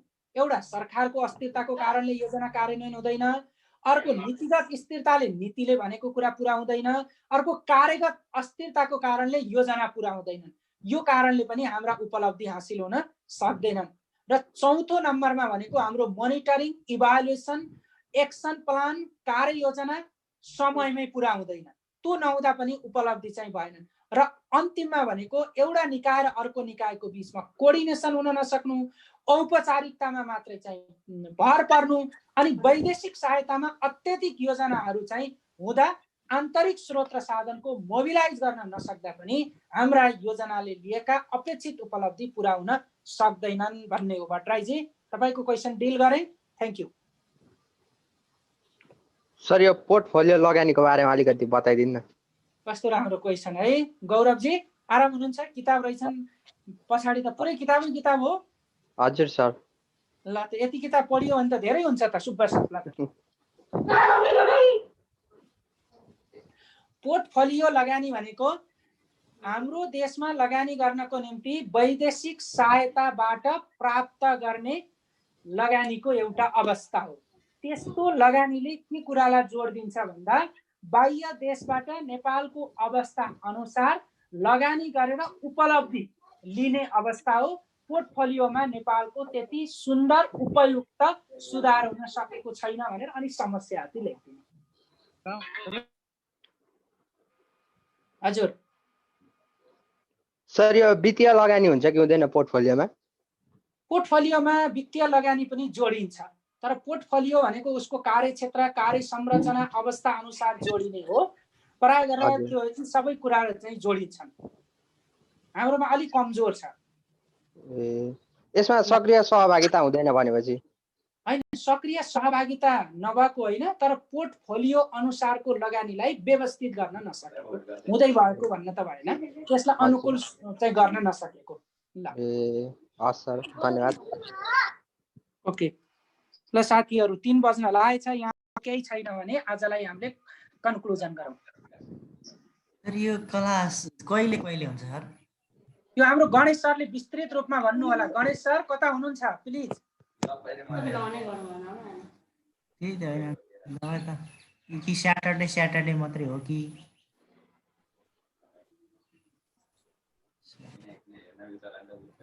सर मैले यहाँबाट एउटा जानकारी लिन चाहे। हजुर सर मैले व्यवस्थापनमा सर +2 गरेको छु, अनि सर राजस्व लिँदा राम्रो कि प्रशासनमा ज्यादा राम्रो सर? कुन सर सम्बन्धित सर सक्य हो? इकोनोमिक्स पढेको हुनुहुन्छ भने तपाईँले चाहिँ राजस्वमा जान सक्नुहुन्छ, होइन भने प्रशासन दिन सक्नुहुन्छ। तपाईँले व्यवस्थापन भनेपछि लेखाको लेखा परीक्षणको प्रशासन जान चाहिँ तपाईँ सक्नुहुन्छ। सर सकिएको हो सर? हजुर लगभग मैले सिद्धाएँ, दोहोरो छलफल पनि गरेँ। अब यहाँको केही छ भने प्लिज साथीलाई। ठीक छ, thank you so much sir. ठिक छ, अब समापन गरौँ। अब 3:30 देखि अर्को कार्यक्रम पनि छ, अब बिचमा आराम पनि हुन्छ। ठिक छ साथीहरू, यहाँलाई धेरै धेरै शुभकामना। आदरणीय परशुराम सरलाई धेरै धेरै धन्यवाद। धन्यवाद सर। अत्यन्त राम्रो छलफल भएको छ। अब यहाँहरू नियमित कक्षामा सहभागी हुन चाहनुहुन्छ भने चैतन्यमा सम्पर्क गर्न सक्नुहुन्छ। यदि नियमित कक्षामा सहभागी हुने यहाँहरूको अनुकूलता छैन भने यहाँहरूलाई सो अध्ययनका लागि एकदमै सफलता छ। सफलता मिलोस्, यहाँहरू सबैलाई सफल क्यान्डिडेटको रूपमा देख्न पाइयोस्। निजामती सेवामा यहाँहरूको निजामती सेवामा नेतृत्वदायी भूमिका रहोस्, यही शुभकामना छ। Thank you so much. यहाँलाई पनि धेरै धेरै धन्यवाद।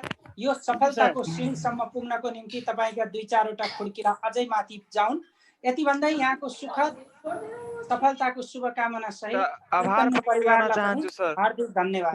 Thank you so much. Thank you welcome. हृदयदेखि कृतज्ञ आभार प्रकट गर्न चाहन्छु सर। यहाँले सर यस्तो समयमा पनि सर यस्तो किसिमको कार्यक्रम आयोजना गर्नुहुन्छ, यसको लागि हृदयदेखि आभार कृतज्ञ प्रकट गर्न चाहन्छु sir. Thank you so much. ल सफलता तपाईँको सहकार्य चैतन्यको यो जारी रहनेछ। फेरि हामी नियमित हाम्रो शनिबार श्रृङ्खलामा भेट्नेछौँ र अब आज साँझ 3:30 बजे शाखा अधिकृतको चतुर्थ पत्रको प्रश्न उत्तर कार्यक्रम रहेको छ। परशुराम सर धेरै धेरै धन्यवाद सरलाई र सहभागी सम्पूर्णलाई। धन्यवाद सर।